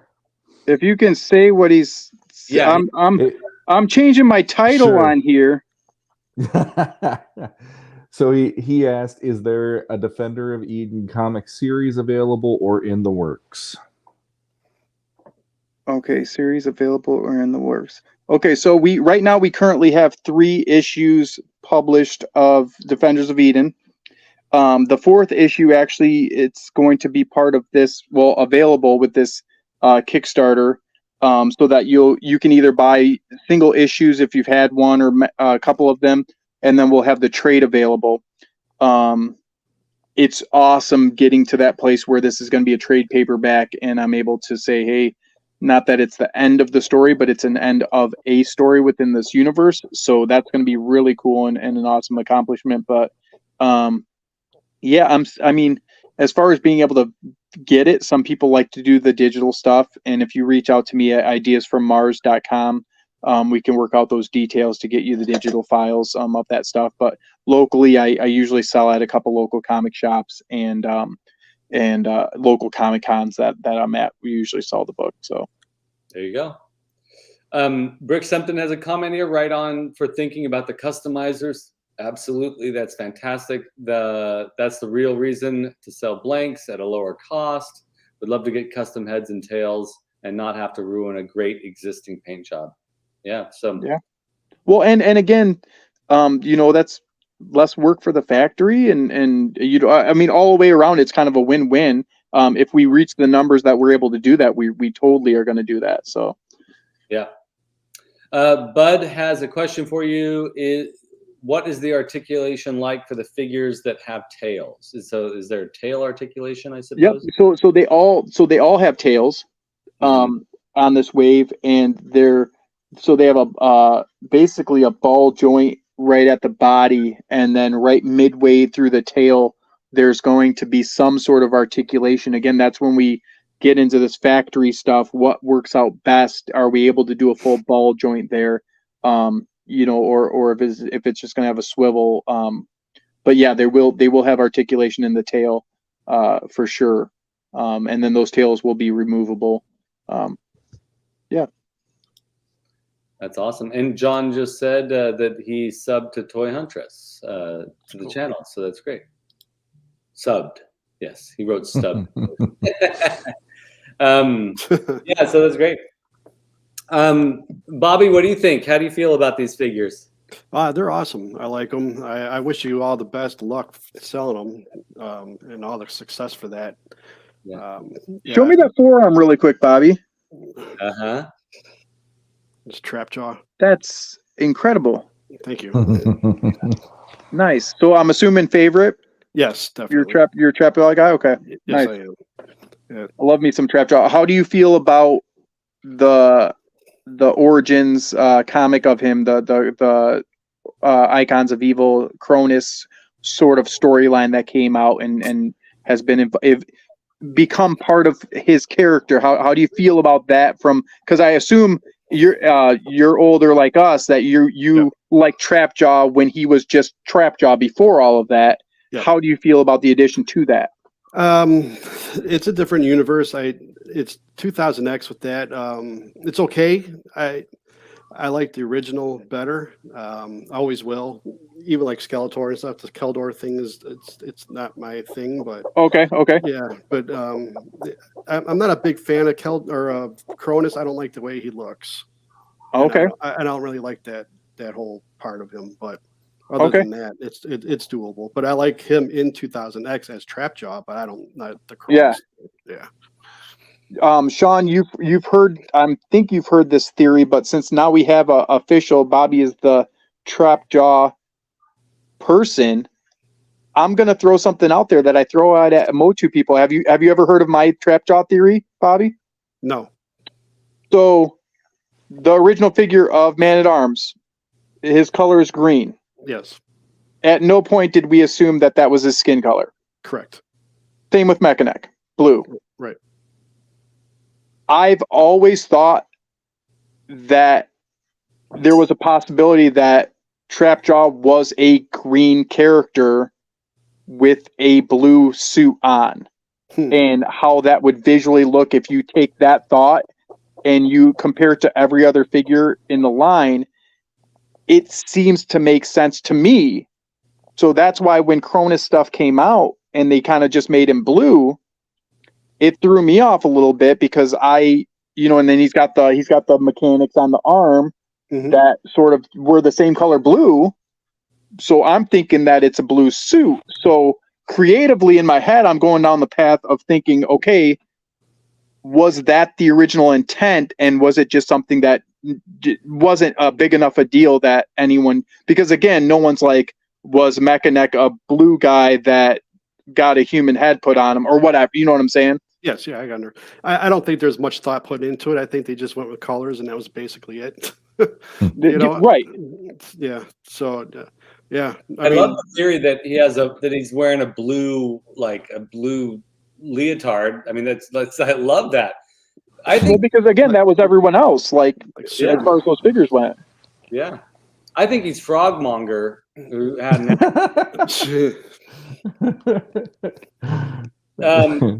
car accident. Oh, yeah. I never thought about it that way. I just found it interesting that was the one character that they were like, well, wait, I guess that's a blue guy. Yeah. And the other ones that were colored similarly, it was just assumed that it was armor or clothing. Yeah. So what just happened, Matt, is you just destroyed Bobby. Now, Bobby's Bobby's favorite. Changed his life completely. No, I'm good. No. Again, it was just a thought that I had at one point. But yeah. Trapjaw to me is easily top tier, if not. And so that's why I always appreciate somebody that enjoys Trapjaw, because I've always liked, and I like that you have the vintage on your arm. Yeah. Because again, I don't mind the 2000X, everything's super big. But I have to be honest, my 2000X Fisto, I actually cut the fist off. Yeah. And I have it customized where it's I don't know which He-Man it is, but there's a He-Man that comes with two big gauntlets, and that size gauntlet I like better on Fisto than the giant. Everything's just giant. Yeah. Yeah. I'm a Filmation guy, so I stick with that style. Yeah. And Shawn and I are early mini comics guys. Mm-hmm. So Matt, Mossman. Yeah. Is he your favorite, or is he top 5 or something? Because I know that you like Mossman. Best of all time. Yeah. Why? Tell us why. Just something about, I don't know. I've always been kind of into a little bit of the nature side. Like I enjoy, I enjoy that side of life. I mean, I'll mow the lawn without listening to music. Like you know what I mean? Like I'll drive home 2 hours without listening to music. Like I enjoy that. And so Mossman, I feel like, talks to me a little bit more. I'm personally, the fact that they didn't have a Filmation head in with that Origins. I know that they did the Legends or Legends of Grayskull head. But man, I thought that was a missed opportunity with Origins specifically, that whether it be a Filmation or even a classic style Mossman head, A Filmation head would have been amazing. Yeah, I would have probably actually buy it then. Right. Filmation had, and again, that it for me as a creative, and like I'm thinking, okay, if I'm at Mattel and I'm doing this stuff, I'm trying to put myself in their shoes. That small of a olive branch to the fans, like the rewards of that, I think tenfold.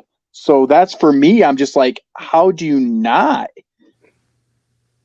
Yeah, and Bud makes a good point too. Like the second head should have at least been partially flocked or something like that.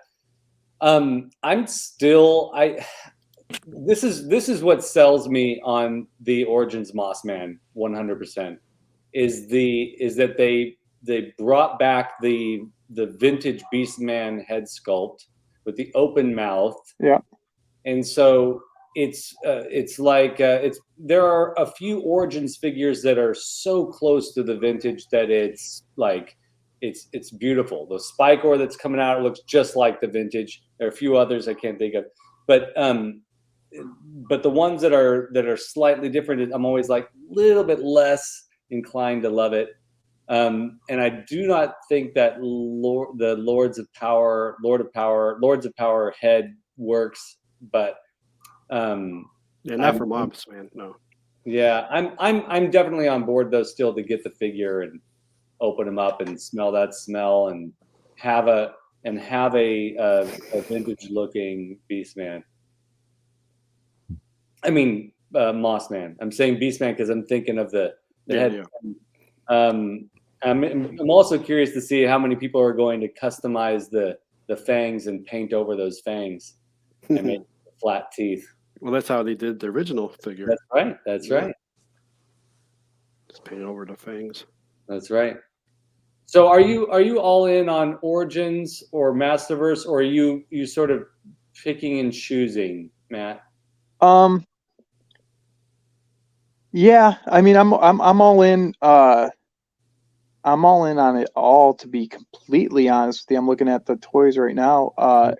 You know, I Masterverse has kind of just won me over. I would, on a personal level, I prefer the new Eternia figures, just because it seems like they've found I think that they should have done this from the start, to be honest, that they can create a traditional character, like the traditional version, but then have a few pieces that make it new / honoring of concept stuff. Like, I think that's creative and a new spin on the line, that kind of sets itself apart from a classics, because classics was, I mean, so phenomenal.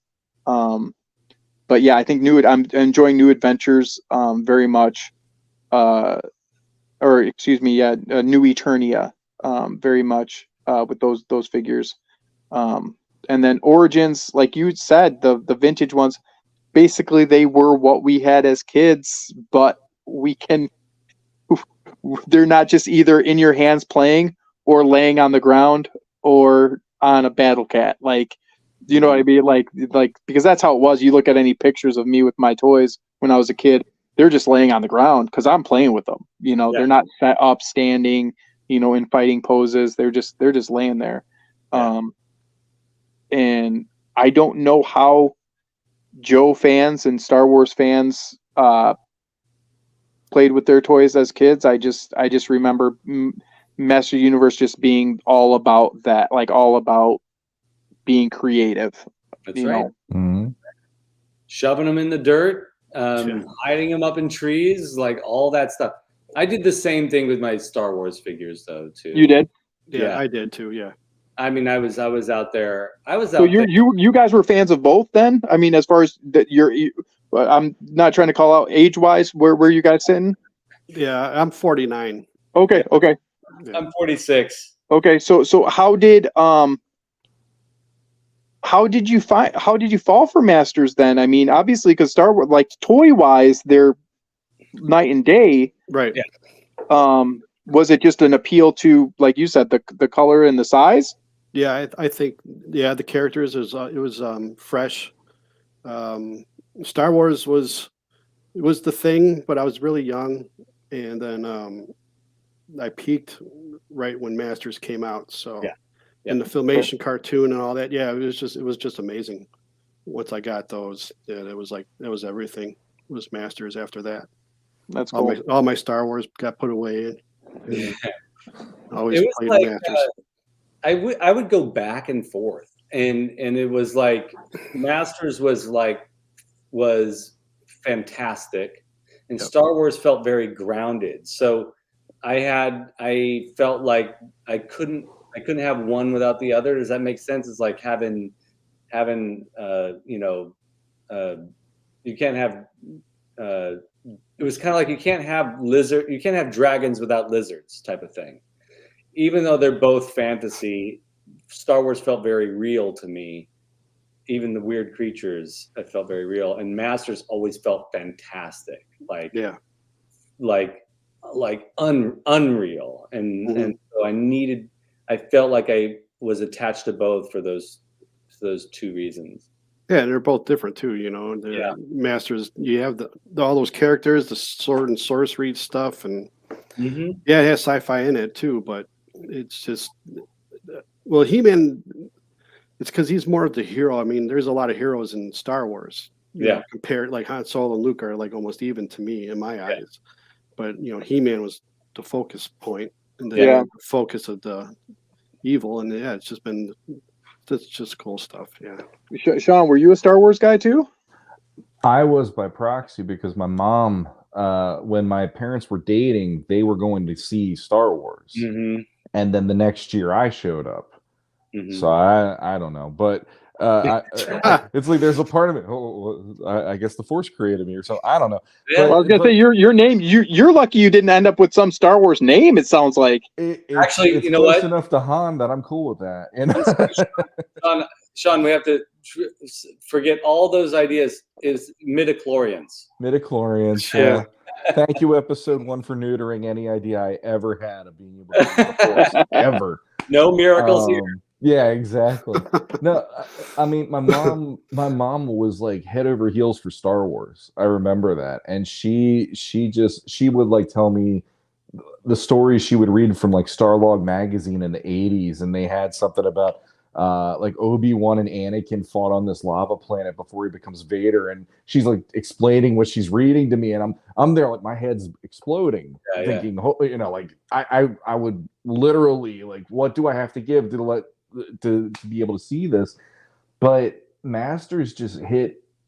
I'm 44. I'll be 45 in October, and for me, it just hit in a way where it was just awe-inspiring.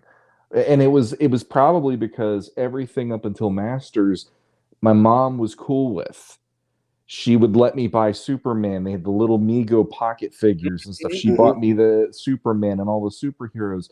She'd buy me even the regular size Mego. She bought me Star Wars toys, and I'd play with them. But when I saw Masters on the shelf and on the peg, I'm like, the colors popped. And when you see, like, I think for me, one of the things with He-Man, when I first saw him, the most powerful man in the universe, when I read that, I'm like, what does that even mean? Like, that just blew my mind there, going like, well, this guy's tough. Like, and then in my head, I'm like, could he fight Superman?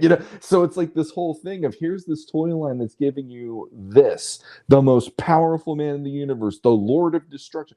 And like, for me being the age I was, I'm like, this is some pretty heavy, cool stuff with these like titles they're giving these guys. And and it just opened up the imagination. And for me, it's like, that's my first love, because I discovered that on my own, and my mom didn't even want me to own it. And I had to fight her tooth and nail. And when I finally got that He-Man, it meant the world to me that I had this He-Man figure, and I took him everywhere. It just, from that point on, it's like Masters, anytime they rebooted it, it felt like I could come home again. It felt like that part of me was still around no matter what. And so yeah, I appreciate Star Wars. I grew up with it. I definitely like the original movies and stuff. But for me, it's like Masters just blew my mind as a kid, and it never stopped. So yeah, you've heard me say it before, but when I first saw Trapjaw on the shelf, and Trapjaw's he's one of my top 5 favorites, but Beastman's probably my favorite. But when I saw Trapjaw on the shelf as a kid, I just beelined it. It was like love at first sight. You know, weird. That's a different relationship that I had to other toys. That's awesome. Yeah. Yeah, see, like with me and my friends, you know, we all played Star Wars and stuff, but when He-Man came out, all of us got into it as well. Yeah. So that was another thing that, you know, it wasn't just me on my own. It was a group of like 10 of us that all played Masters at the same time. Well, yeah, if you had your Trapjaw figure and your buddy didn't have one yet, and he wants to check it out, and he's bringing over his, that's how it worked. Yep. So Bud has a question. Then you'd have the rich kid that bring over his battle bones, and you're like, what the heck? Well, that was my friend across the street. He had most of the stuff. Yeah, for sure. So 2 questions for you. Actually, we'll start with this one. Bud has posted 2 questions for me. Bud doesn't get any more questions. But after you're cut off. So, question for Matt: favorite Motu hero and villain? So hero, we obviously go, man. So hero for sure is Moss Man, but I'm looking at these cabinets, and I say it's so interesting that there's so many different kinds of characters and different color schemes, and like nothing seems to overlap whatsoever as far as like redundant. Like you're not like, oh well, that looks dumb. It reminds me of so and so, and it's even a lot of same used parts. But I'd say Moss Man for sure, and then villain. It would probably be either Trapjaw or Triclops. Are kind of the two that I. My brother's favorite was Webstore. My brother had a Webstore figure. His favorite was Webstore and Buzz Off, and he'd always have those two fighting.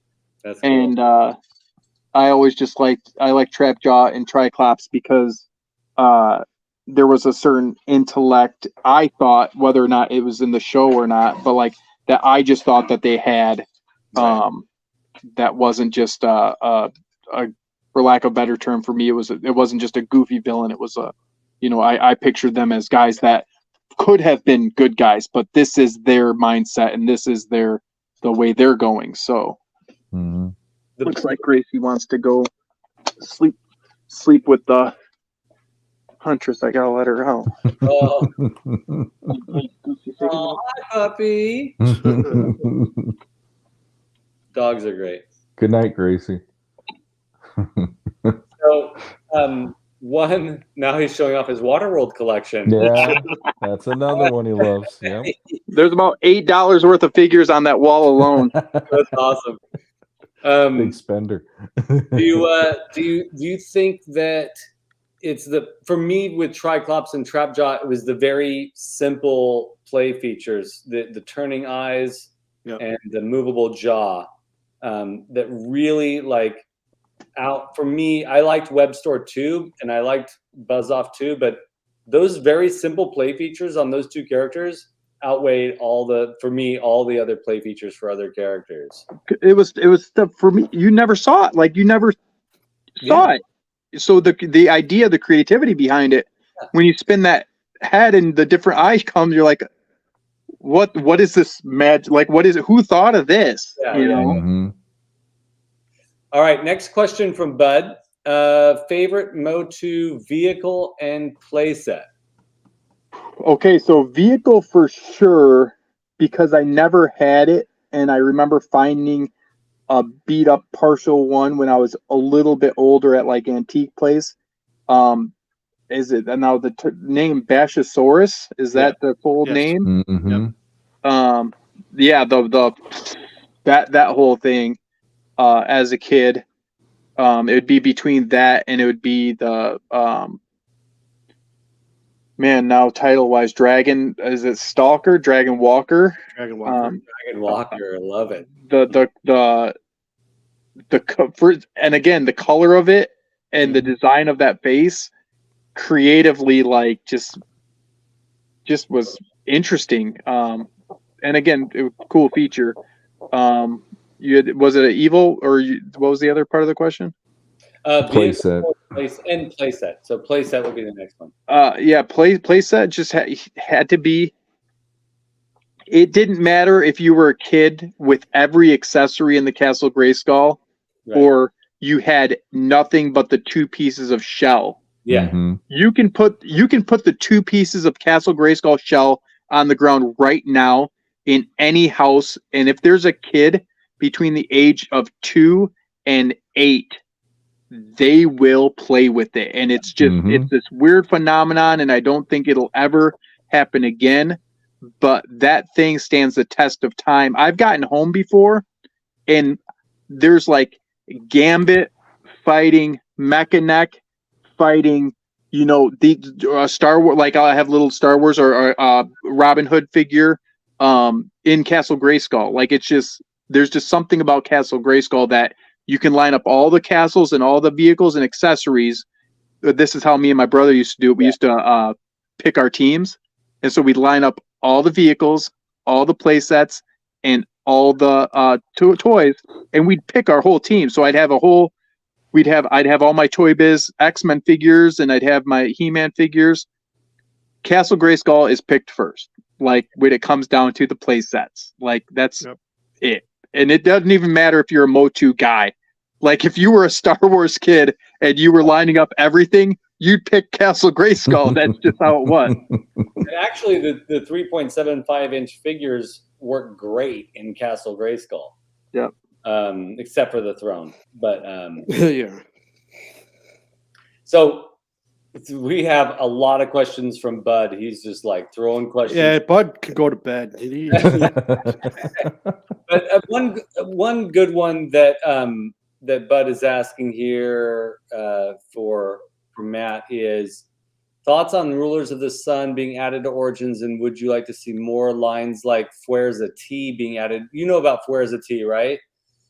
So I would love to see Fuerza T added in, honestly. I would be totally in on that. So what are your thoughts, Matt? I would take it that's again, I don't want to hurt anybody's feelings, but I would take it far before I'm going to take this. Is it He Skeletor thing that they just revealed? Yeah. Like if they want to reuse parts and this is again for me, I'll take Fuerza T over He Skeletor any day of the week. Yeah. Just from a creative standpoint. Be creative, like go out, work outside the box a little bit. That's what I love about the Fuerza T line is it's the same parts, but it's like.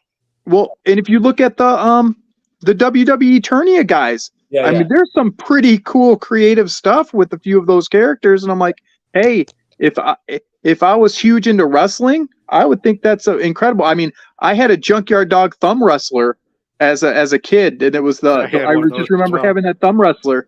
And when I was able to get that Junkyard Dog Motu figure, I'm like, this type of creativity again, I can get behind. Whether or not it's going to be for me or something I like, it has nothing to do with it. It's just like be creative. They're just like, oh, how many different versions of? I mean, and again too, that what is it? What's his name? And I say black skin He-Man. That sounds a little racy, but yeah, even that one for me, I'm just like, Faker's it, bro. Faker was Faker. There will be no more Fakers. Like, but that's kind of my thought process on it. Yeah, and some people just love He Skeletor, and I can get on board with that too. It's but I feel like the mixing and matching, the distributing different colored parts that we can mix and match. We can create our own Fuerza T. I keep saying this almost every episode. The thing that Origins needs to do right now, Mattel, is come out with a big set of parts with some gutsy colors, so we can make our own Fuerza T stuff. Wait a minute. Oz chiming in from outside out there on the borderlands. Oz saying, don't forget that like, folks. Yeah, man, Oz, get your internet working, man. Do you guys collect Origins? Yeah, well, Shawn hasn't really entered that territory yet. Maybe he has a couple he's not telling us, but Yeah, he's got a whole stack in the, yeah. behind the camera. Don't tell.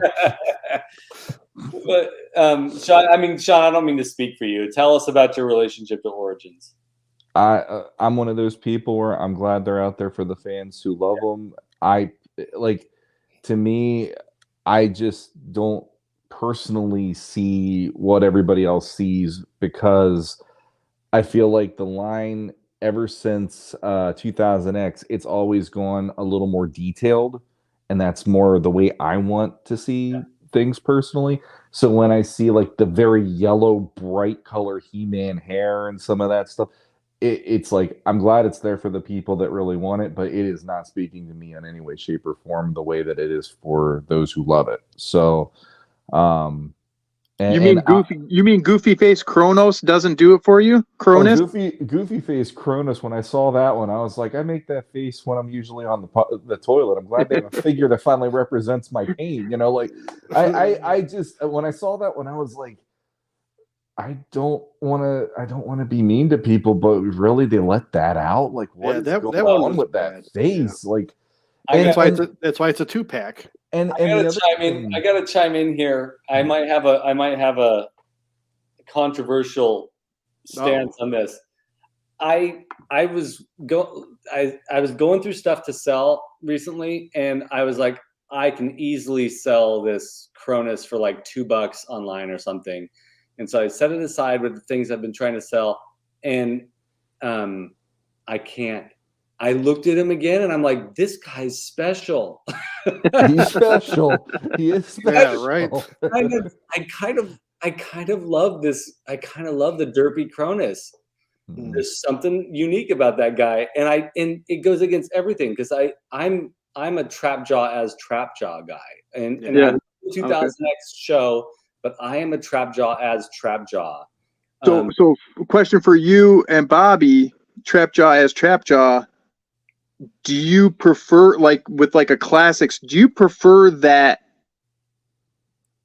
I like the look of him being an amputee. Like, I like the standard size secondary arm instead of the giant sized one. There's a visual appeal for me of having him have a regular, amputee looking arm. Do you guys like that they went off and did, well, he's got 17 different configurations in this forearm, blah, blah, blah, I think my answer is going to be the same as Bobby's, but let's hear from you, Bobby. What is this, the classics figure you're talking about?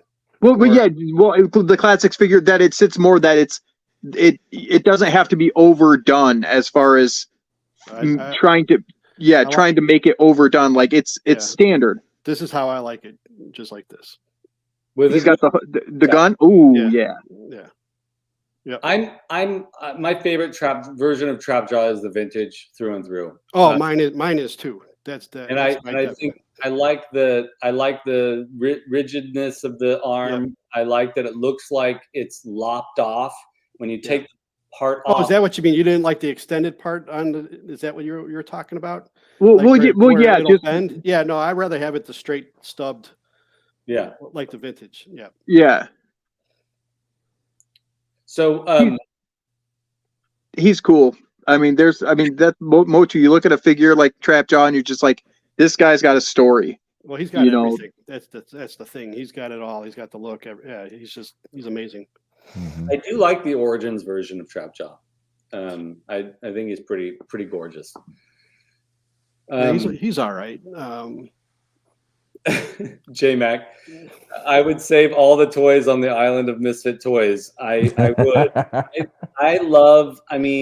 I just love the super weird looking things. And are you guys into the wrestling? They're getting some miles out of this buck, though. Have you seen they're releasing these wrestlers after wrestlers with this Origins buck? I'll get the Mr. T, but and I've said it in a previous episode. I would buy. I'm not going to get any of those, but I would get George the Animal Steel if they came out with him. Yeah. And I'm hoping to run across a Mr. T out there because I have the the Mr. T that they put out that has the King Randor armor, which Yeah. I love him, but I'd love to get the more traditional T in the Masters buck. Wait, you asked us all to talk about if we're all in on Origins, and I wanted Bobby to talk about his reason for getting into Origins, if you don't mind, Bobby. Yeah, well, I got into Origins originally because I have all the vintage figures, but I have them all loose, and I wanted a carded figure set, and I can't afford the vintage on cards, so that was like my poor man's way of doing it. But my last Origins figure I bought was Frogmonger, so I'm out since then. Yeah.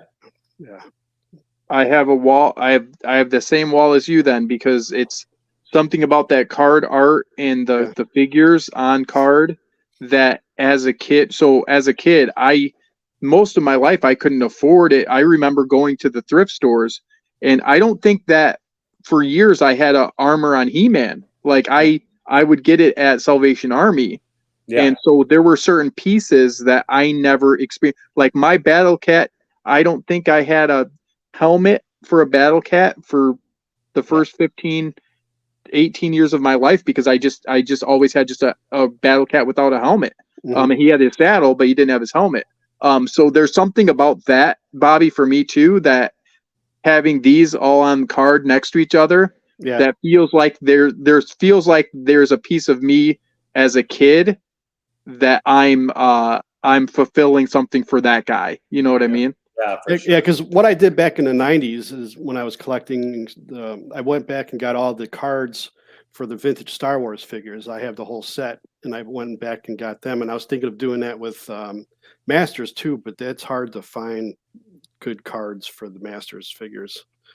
I don't think it tells you something about their fans. Yeah. I mean, rip them open. Yep. Yeah, it's tough.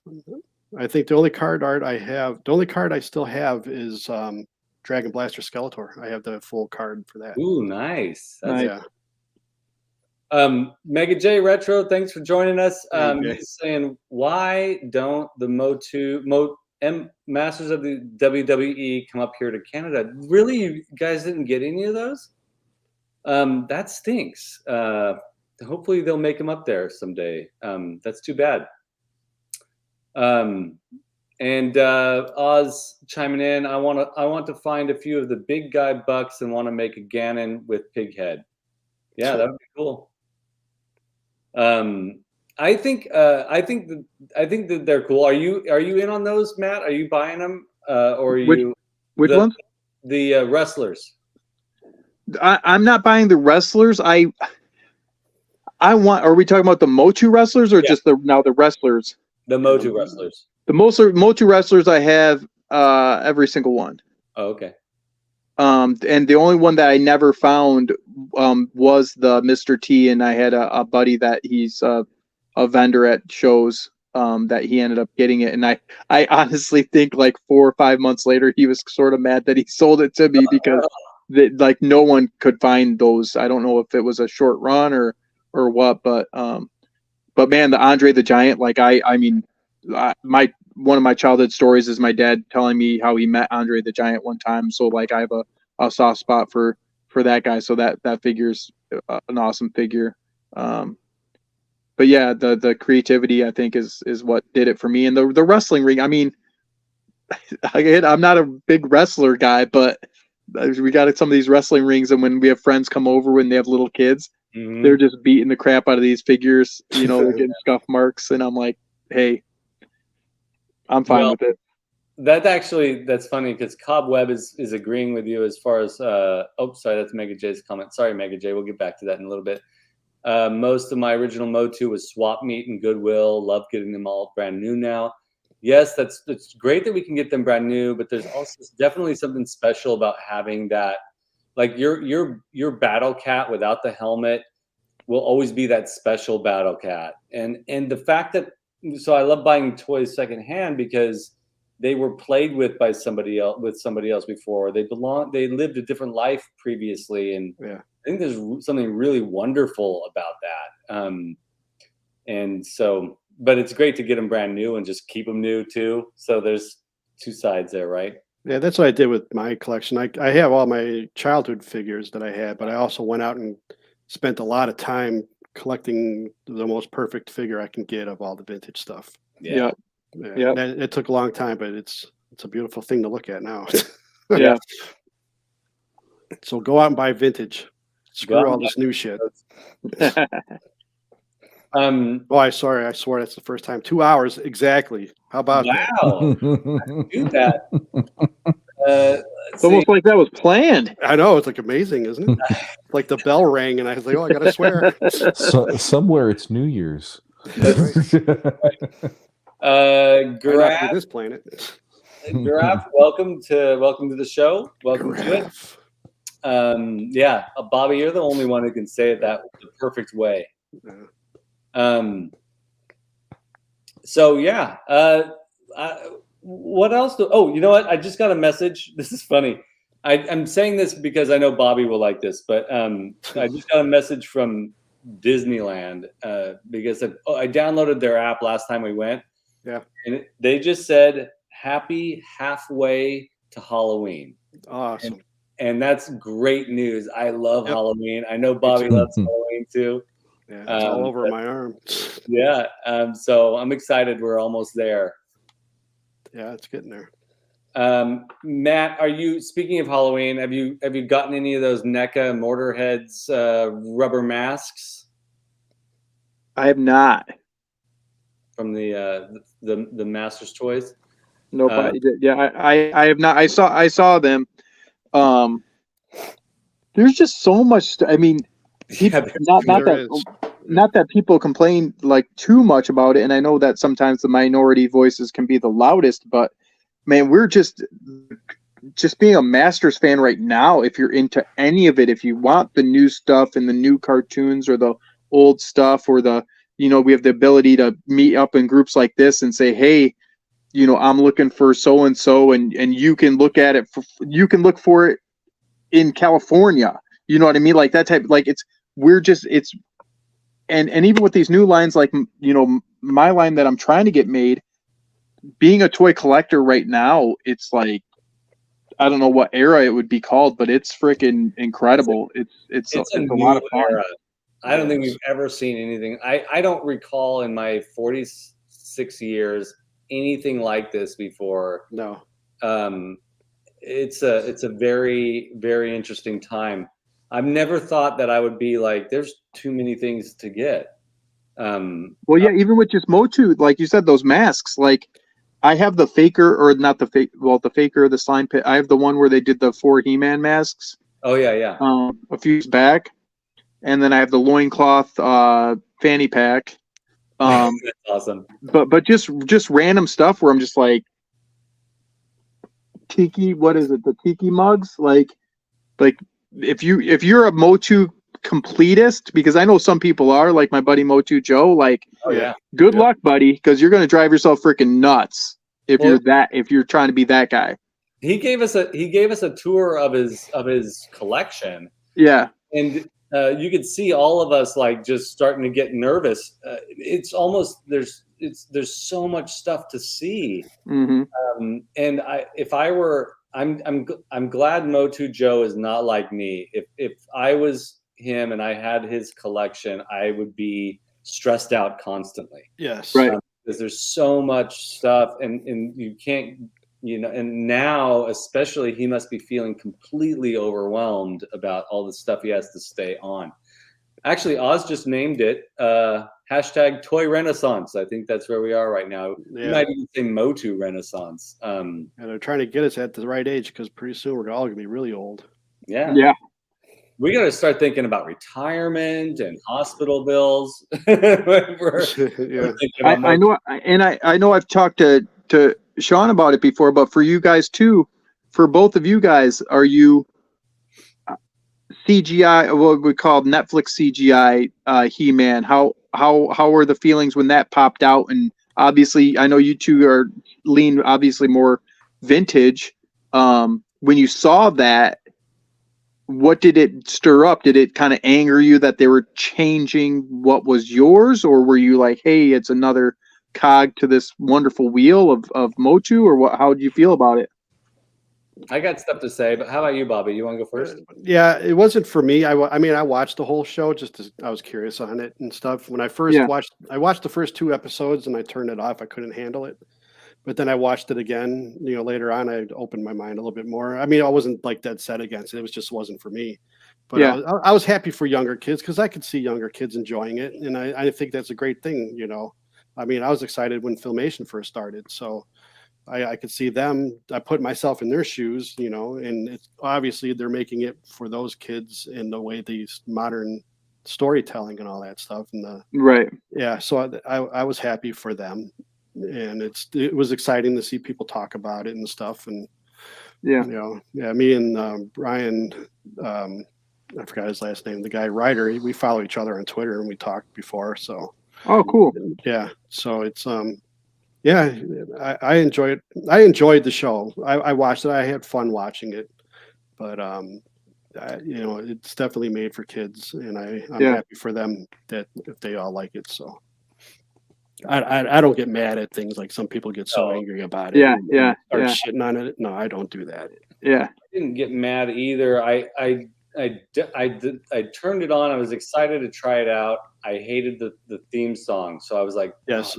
I hope this doesn't screw. Hope this is not the way it's going to be. And I watched the first episode and I was like, okay, I see where they're going with this. This could be okay. So every time I'd watch an episode, I'd skip the theme song because I figured that was the best way for me to feel more comfortable with it. But the more I watched, aside from a few scenes that I thought were totally silly and didn't need to be there, it's a really smart show, and that's what I thought. That's what it's got the aesthetic appeal for kids now today, but also it's smart. I didn't collect the toys. I have a Skeletor, but I did. It's like. And I got a trap jaw. So there you go. Yeah. I didn't really, and it's sad. I didn't really like the Beastman design that much, enough to buy a figure, and I like Beastman. But it's a fun show, and I can't. I don't know. Still don't know if kids liked it.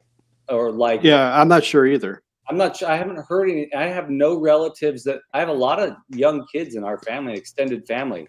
Nobody's talking about it. So I don't even know if kids have caught on yet. Well, my friend Bob from my old podcast, his kids enjoyed it, but they like He-Man no matter what.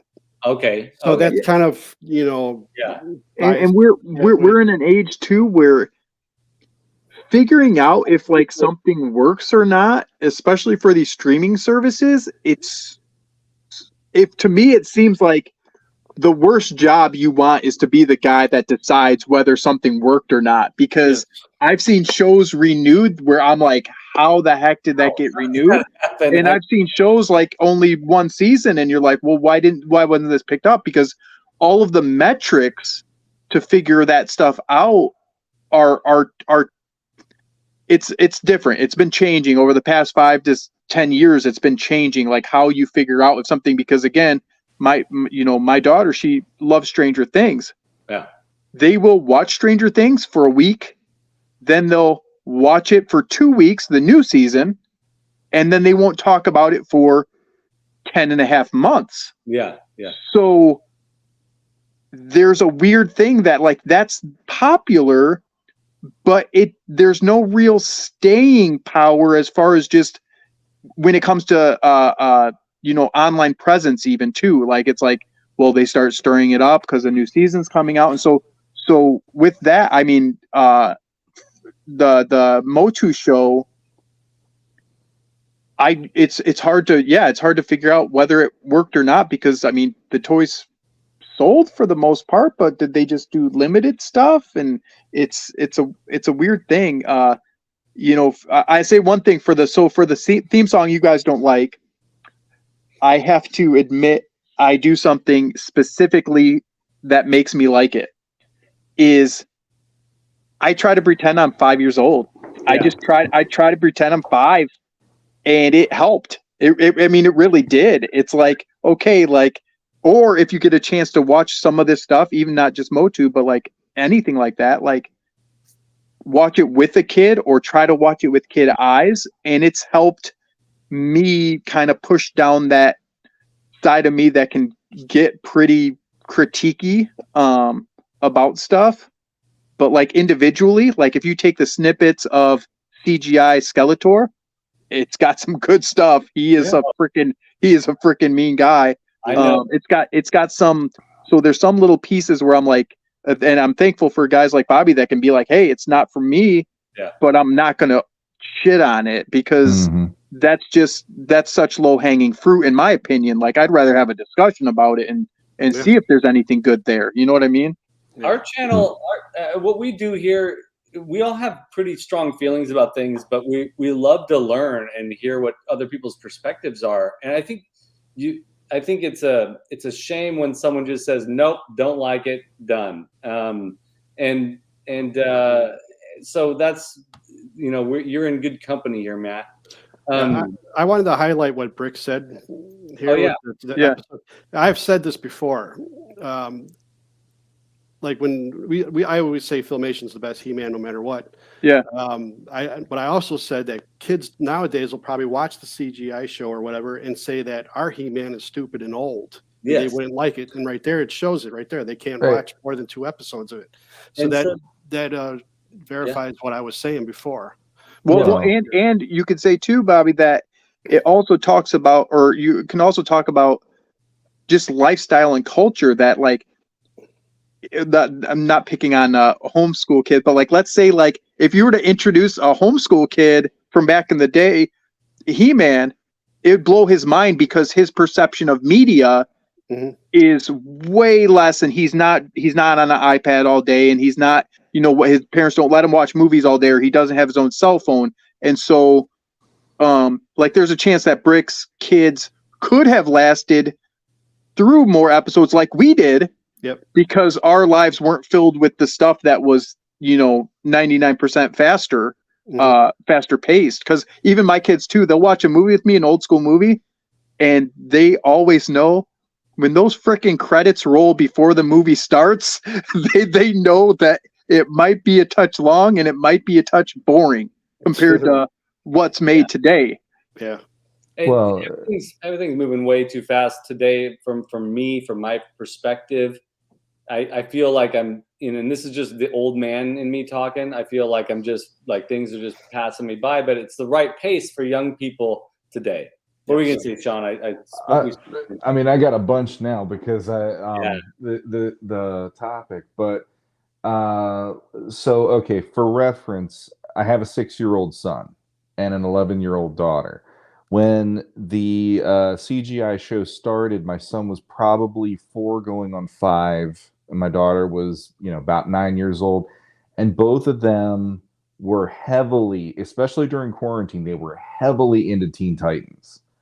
Those kids, every day, they would watch how many episodes, either the original Teen Titans that was, more serious versus the Teen Titans Go, but they'd go to both of them. It didn't matter because they enjoy those characters so much. My daughter absolutely loves Raven. That's one of her favorite all-time characters. And then my son thinks Beast Boy and Cyborg are fun because they play off each other and everything. Watching CGI He-Man with them, that was one of those times where all 3 of us are watching it and cheering what's happening. That's awesome. And I think part of what they loved about it, from maybe their perspective, was Dad already loves this. But now here's a version that Dad's never seen before, and suddenly things that they know to be the way that I knew it, like Teela is supposed to be Man-at-Arms' adoptive daughter, and the different relationships within things, like even where's Queen Marlena and stuff. There's all these things that suddenly now I don't have answers to. So now I'm with them learning this series, and the series was interesting enough for me that I'm like, this isn't my He-Man, but this feels so fun to not know this He-Man for once. It feels great to have like a literal blank slate going into this and just soaking on the visuals, soaking in the characters again, and the things that they did that made me go, you're honoring what I love. Because here's an Adam who's from a jungle tribe instead of being from the castle. And suddenly I'm like, you're giving me mini comic Adam now. You're giving me mini comic He-Man in its own roundabout way. It wasn't perfect, but it was so cool. And then to have a character like Cringer, which he's so 180 from what we grew up with. Yep. And I love that the reason they call him Cringer is it's literally him getting that name because Rakaz was being horrible to him. He took off his fangs, he took off his claws, and he turned him into this basically an impotent jungle cat that still has the courage to do the right thing.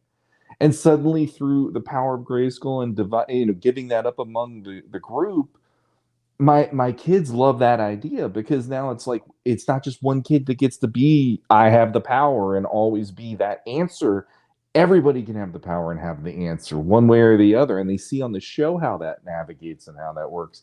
And then the other thing for Skele not liking the theme song, like when it first played, I was like, I remember just kind of sitting there and I jumped and I go, oh, this is what they're doing.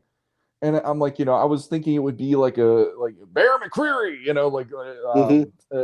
Kevin Smith was talking, because it's always more of an epic feel to He-Man. And all of a sudden we have it more like, it feels more like a song made on the streets or something. It has that like a little bit of hip hop / kind of, there's even a rap segment in it, which I know when Matt and I in a private chat, he like, there's a rap segment. And I'm like, are you kidding me? And then I heard it, and I'm like, oh, okay. It was weird, but the thing is, my son absolutely loved that song. He had me put it on a CD and we listened to it in the car.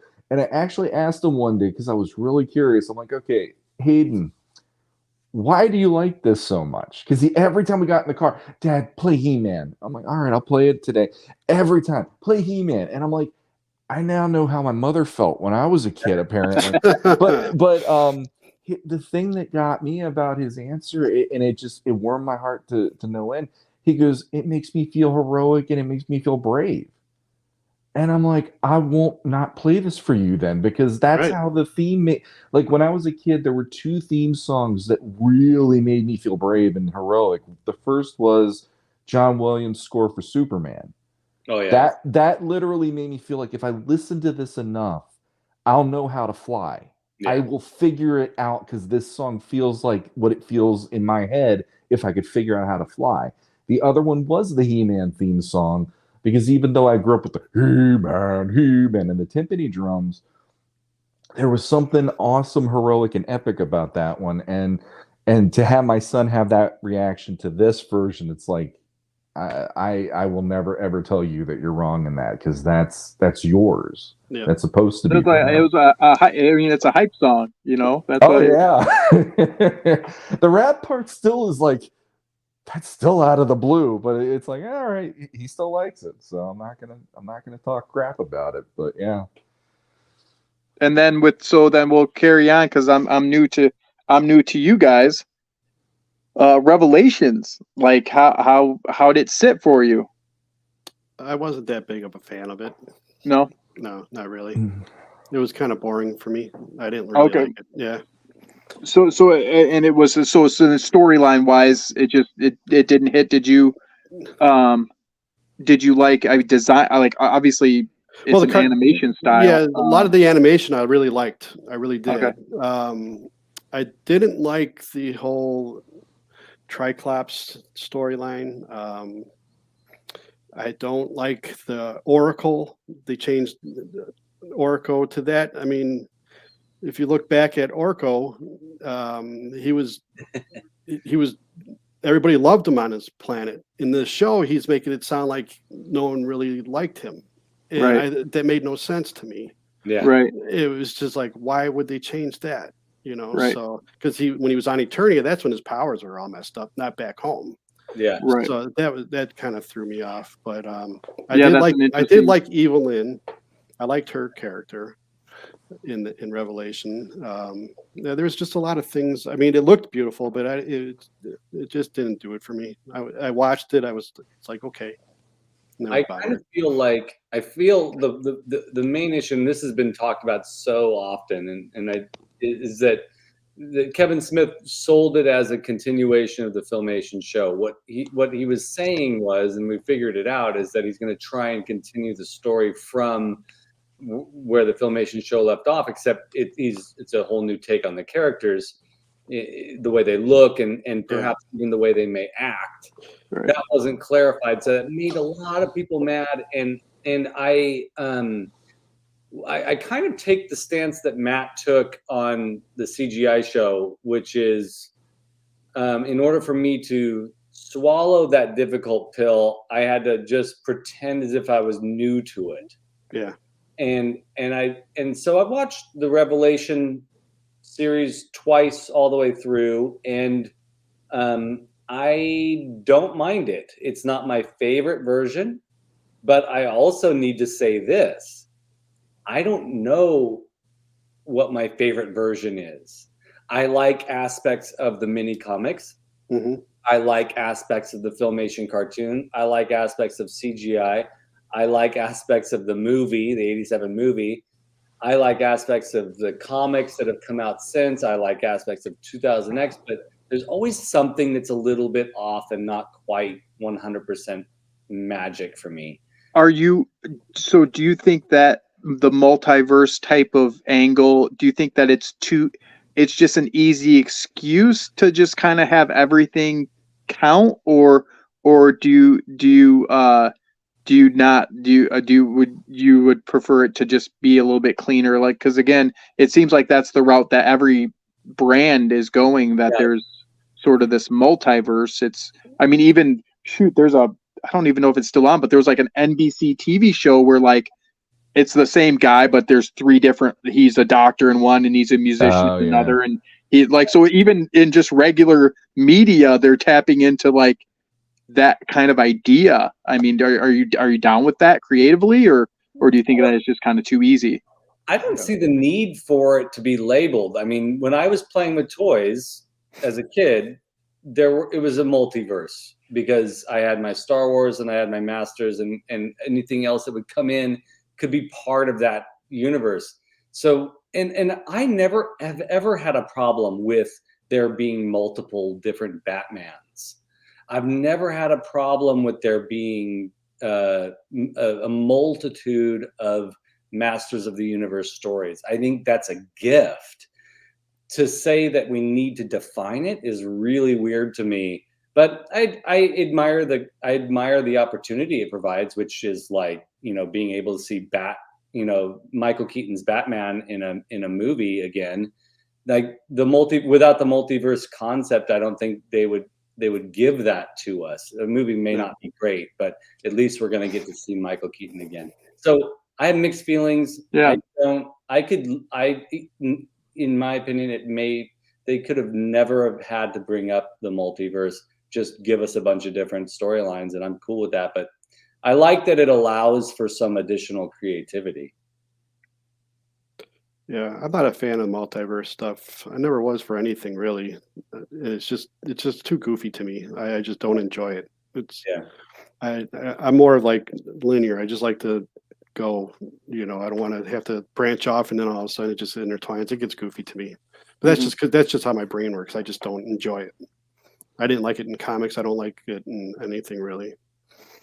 But so Shawn, like, I've heard you and the Dooch talk about the comic, the new comic, the Masterverse comic, and there's, I think that's a perfect example of like how there's sometimes having the opportunity to tell a new story is great. But sometimes it's just like we're just doing it to do it, right? So like the newest issue is kind of only half interesting. And that's is it again like and it sounds like Motu itself was the brainchild of, we want to make our own path, whether it's the size of the figures, the color schemes, the creativity. And so is Motu going multiverse, for lack of better comparison, just a fugly Cronus figure? Like, is it just them following the path of all of the other brand? You know what I mean? All of the other brands. Like, so in that way, creatively, it feels like it's not original because it's just doing what it thinks we want. You know what I mean? Yeah, I get that. Yeah, I agree. The best. What's that? We'll have to see because I feel like it's a fad. The multiverse is a fad. It's like certain things that were in the Filmation cartoon were a fad. Just like why they came out with Masters of the Universe in the first place was the result of a fad. Yeah. So we'll have to see how it plays out. Again, Shawn, I talked over you. It's okay. No, it's okay. Sorry. I'd say, I mean, with the exception of DC and Marvel Comics growing up, Masters of the Universe might be one of the first things that actually helped create the concept of a multiverse, though. Yeah. We literally started with 4 comics in those figures that were telling a different story. And then even along the way, we had the DC miniseries that was telling a different story. We had the blue tunicked Adam in that, and him being more of a women chaser in that one compared to the pink vested version we saw in Filmation. And then later on, we get the 2000X reboot, and there's still stories even in between there, the Golden Books and some of those things where it's telling so they built their own multiverse without having to label it that. Exactly. They just, and the thing, that's kind of why I really miss the original beginning of the line, because it was literally a let's throw whatever at the wall and see what sticks. And I mean, there was even a origin where it was going to be more along the lines of He-Man would be like a Captain America that the Dooch and I talked about on our show once. There was like I forget who the company was that was working on it. And Mattel had them working in tandem with DC Comics, and DC just ended up making it first. Where then we had the Prince Adam, the secret identity and all that, because they went more of like a Superman vibe to it, whereas the other version would have been Captain America, which is kind of interesting too, because he got saved by some of those machines from the Great Wars, because he got mortally wounded, and Man-at-Arms managed to get him to this machine, and it powered long enough that it made him into literally He-Man. I kind of miss that, because in anything I love, the minute that you start putting down the flag of this is what it has to be, and especially when you know what it was leading up to the moment that flag is planted, like for somebody like me, the minute I saw Filmation as a kid, I was like, what the hell is happening here? Like, who's Orko? Why the hell is it? Like the minute Orko showed up on the screen, the first day I watched that show, I was like, who the hell is this? And that watered it down for me, because he was such a comedic character that I couldn't accept him, because nothing led me to believe that was how this was supposed to be, from the mini comics to the Golden Books to all the other things. So, and it's like, I kind of miss that. It's almost like this alchemy thing of how the beginning of the line started out. And it's more special to me now. It's like, okay, everything is so defined, and you have your faction of mini comics, Filmation, 2000X, whatever. And it's like, it's kind of fun when you could just do whatever you wanted sometimes, Yeah.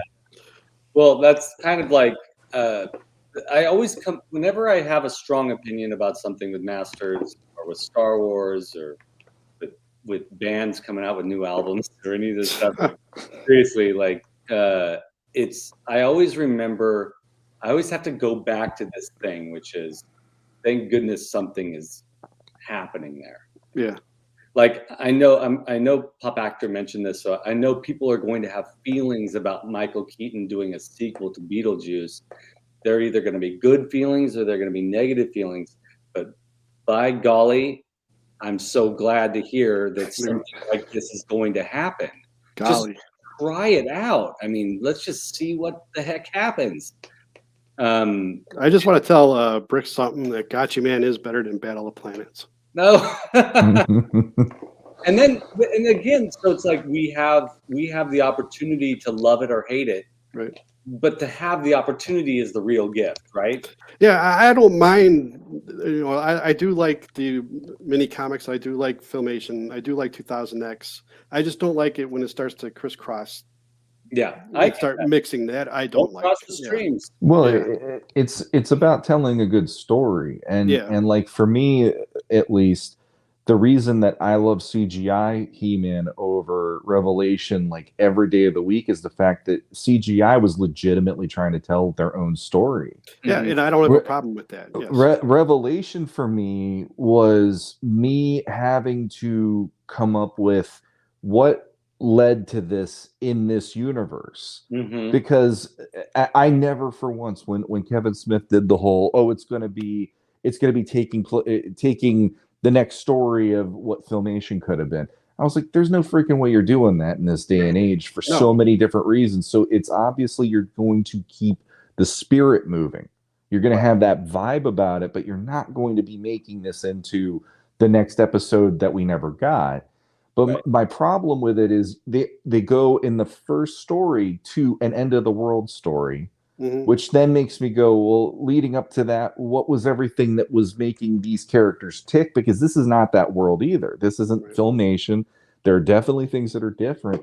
And it felt like it was a half story for me. Well, and same along the same lines, like with what Bobby just said, when they start mixing, is that taking all of those different beautiful worlds and turning them into a multiverse so that you can mix them, like a la, well, I mean, shoot, Spider-Man, the animated series did it too. Whereas that being considered good storytelling, let's just mix them.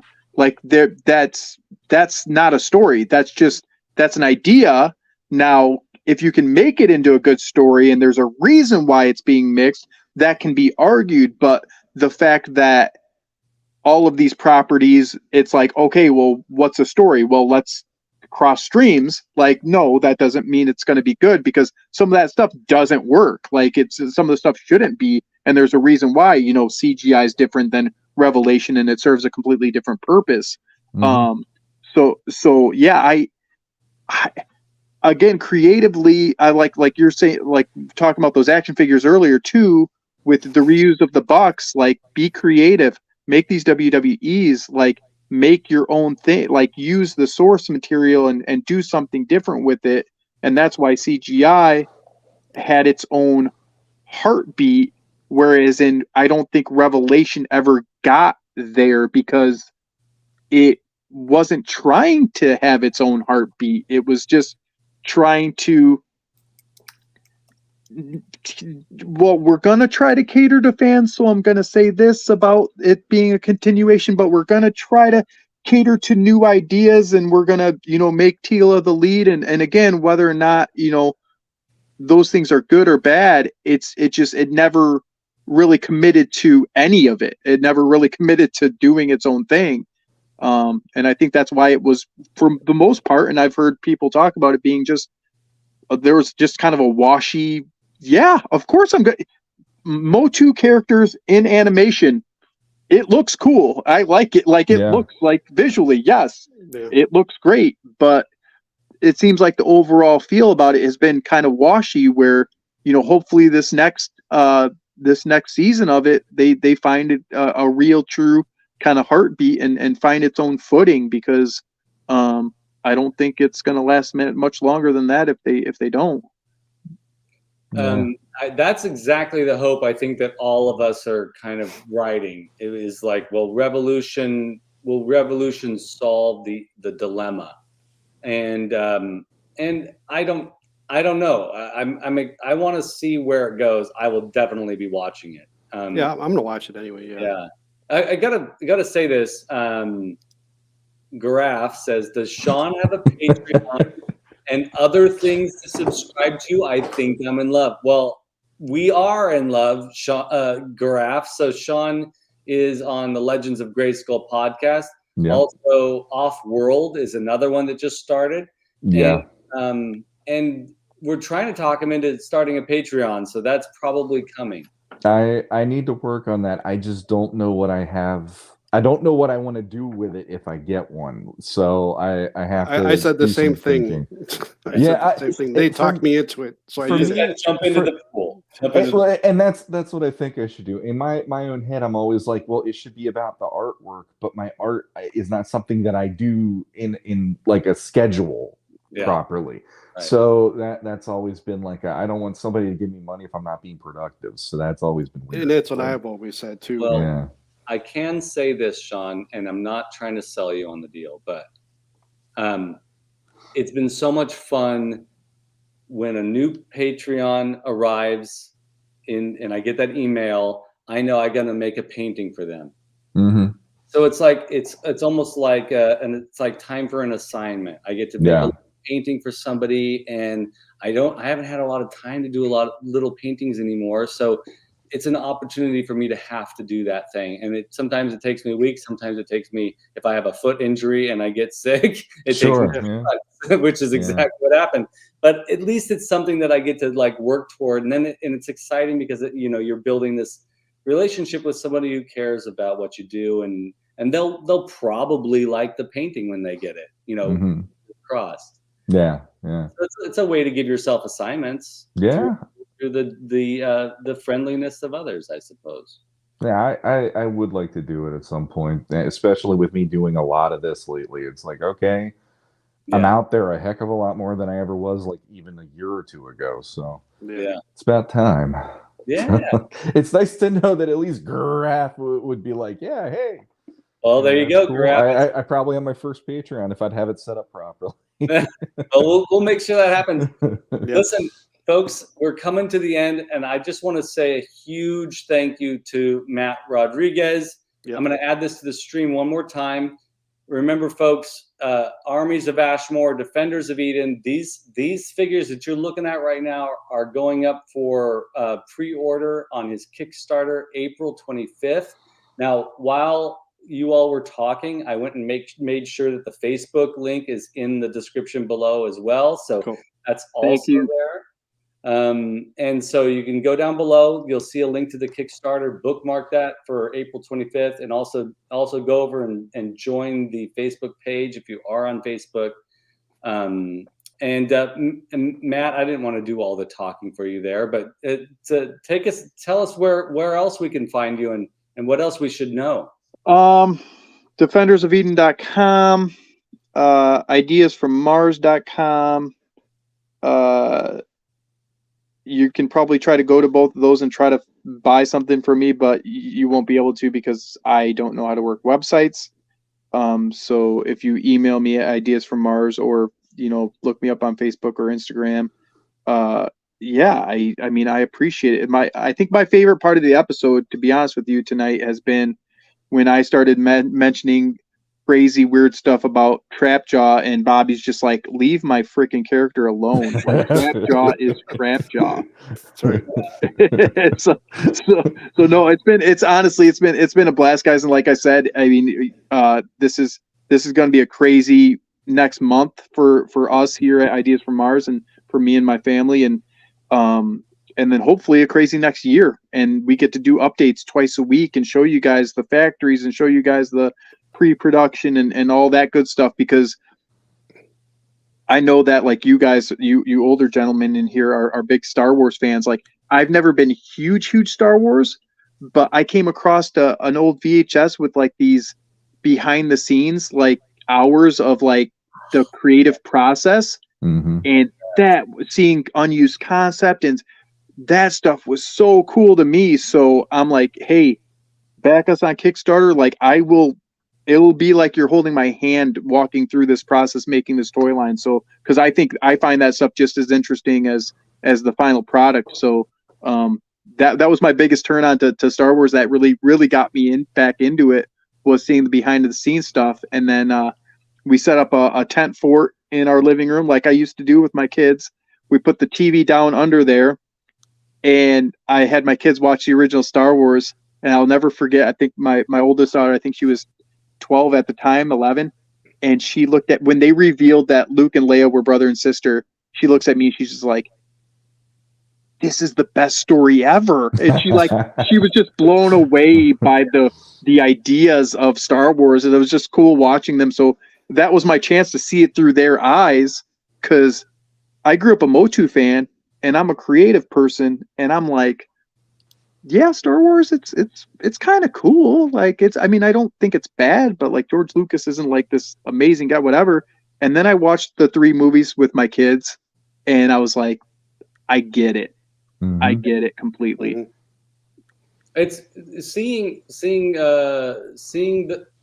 how something is made just by looking at it is always a great experience. Watching those behind the scenes videos as a kid just like sold me on it, and I was just like, I gotta make stuff. Yeah. So I get it, and then being able to share that with your kids, just like being able to share the CGI show, like your Shawn was talking about, with the next generation, with our children, and being able to your toys, when this Kickstarter it works out positively for you and your family, your toys are going to do that for others too, and it's going to be great. Matt, I'm real excited. Thanks, man. Yep. Appreciate it very much. And just as a final little thing too, for those of you who chimed in late at the very beginning, Matt's wife, Rachel, Toy Huntress, was with us as well. And go back and watch that. We talk a little bit about her YouTube channel. So folks, if you haven't subscribed to her YouTube channel, please do so. So Shawn, Bobby, final thoughts? Yeah, I just hope everything works out for you, Matt. Thanks, man. You seem genuinely a real cool guy. Yeah, both of you and your wife, and I hope you have success with your toy line. I'm really excited for you guys. Thank Really you very cool. much. Yeah. I want my green Triceratops. I will do everything within my power to get it to you. And honestly, like looking at them tonight now, I'm like, oh, there's 2 more I want, and I'm like, oh god, I got to figure that one out. But yeah, it's the rough. one with the shield, the breakaway shield, that one's one where I'm like, yeah, I forgot about the shield. That one I got. It's so cool, right? That's like such a huge selling point. Just the fact of how versatile that is. That's freaking great. Yeah. So it's cool stuff, man. And best of luck when it launches. And yep. I hope I hope you meet 200% of your expectation. Hey, thank you again, and I appreciate you guys. So I mean, if you guys ever have a need for I don't want to take Ozzy's probably in the chat room trying to. I'm not trying to take your secondary bald man spot, but if you ever need another guy to come on and chat with you guys, I'd love to join. So we'll definitely invite you back. And Oz, we're so sad that you couldn't make it on here with your internet issues tonight, man. We missed you. Definitely, yeah. But yeah, Matt, it sucks. Yeah, it does. We'll definitely invite you back for sure. So folks, make sure you listen to Legends of Grayskull podcast. Make sure you stay tuned. Bobby, Oz, Shawn, and I have been talking about some new things coming for Toy Frenzy. So we're really excited about some upcoming episodes and some new things. And also everybody check out Defenders of Eden, Armies of Ashmore on Facebook. The Kickstarter launches on the 25th. Look at that figure right there. Right there. The Masterverse figures next to Origins, next to Classics. I mean, these figures are going to fit in real well with your toys. It's got everything you want. So definitely, folks, bookmark. I can't say it enough. Bookmark that Kickstarter and set your alarm for April 25th. Put it in your calendar. Definitely. All right, guys. Yeah, thank you, everybody, and make sure you click like and subscribe. Do the YouTube things, and fingers crossed. I'll see you on Sunday at Skelly's next Weekly Weirdo. Thank you all for being here. We appreciate you all. Thank you all to the Patreons. Ooh, Oz is so good at this. Okay, hold on a second. I gotta get this going here. Where is it? Okay. Oh, yeah, we're gonna miss that this week. I know, he's so good.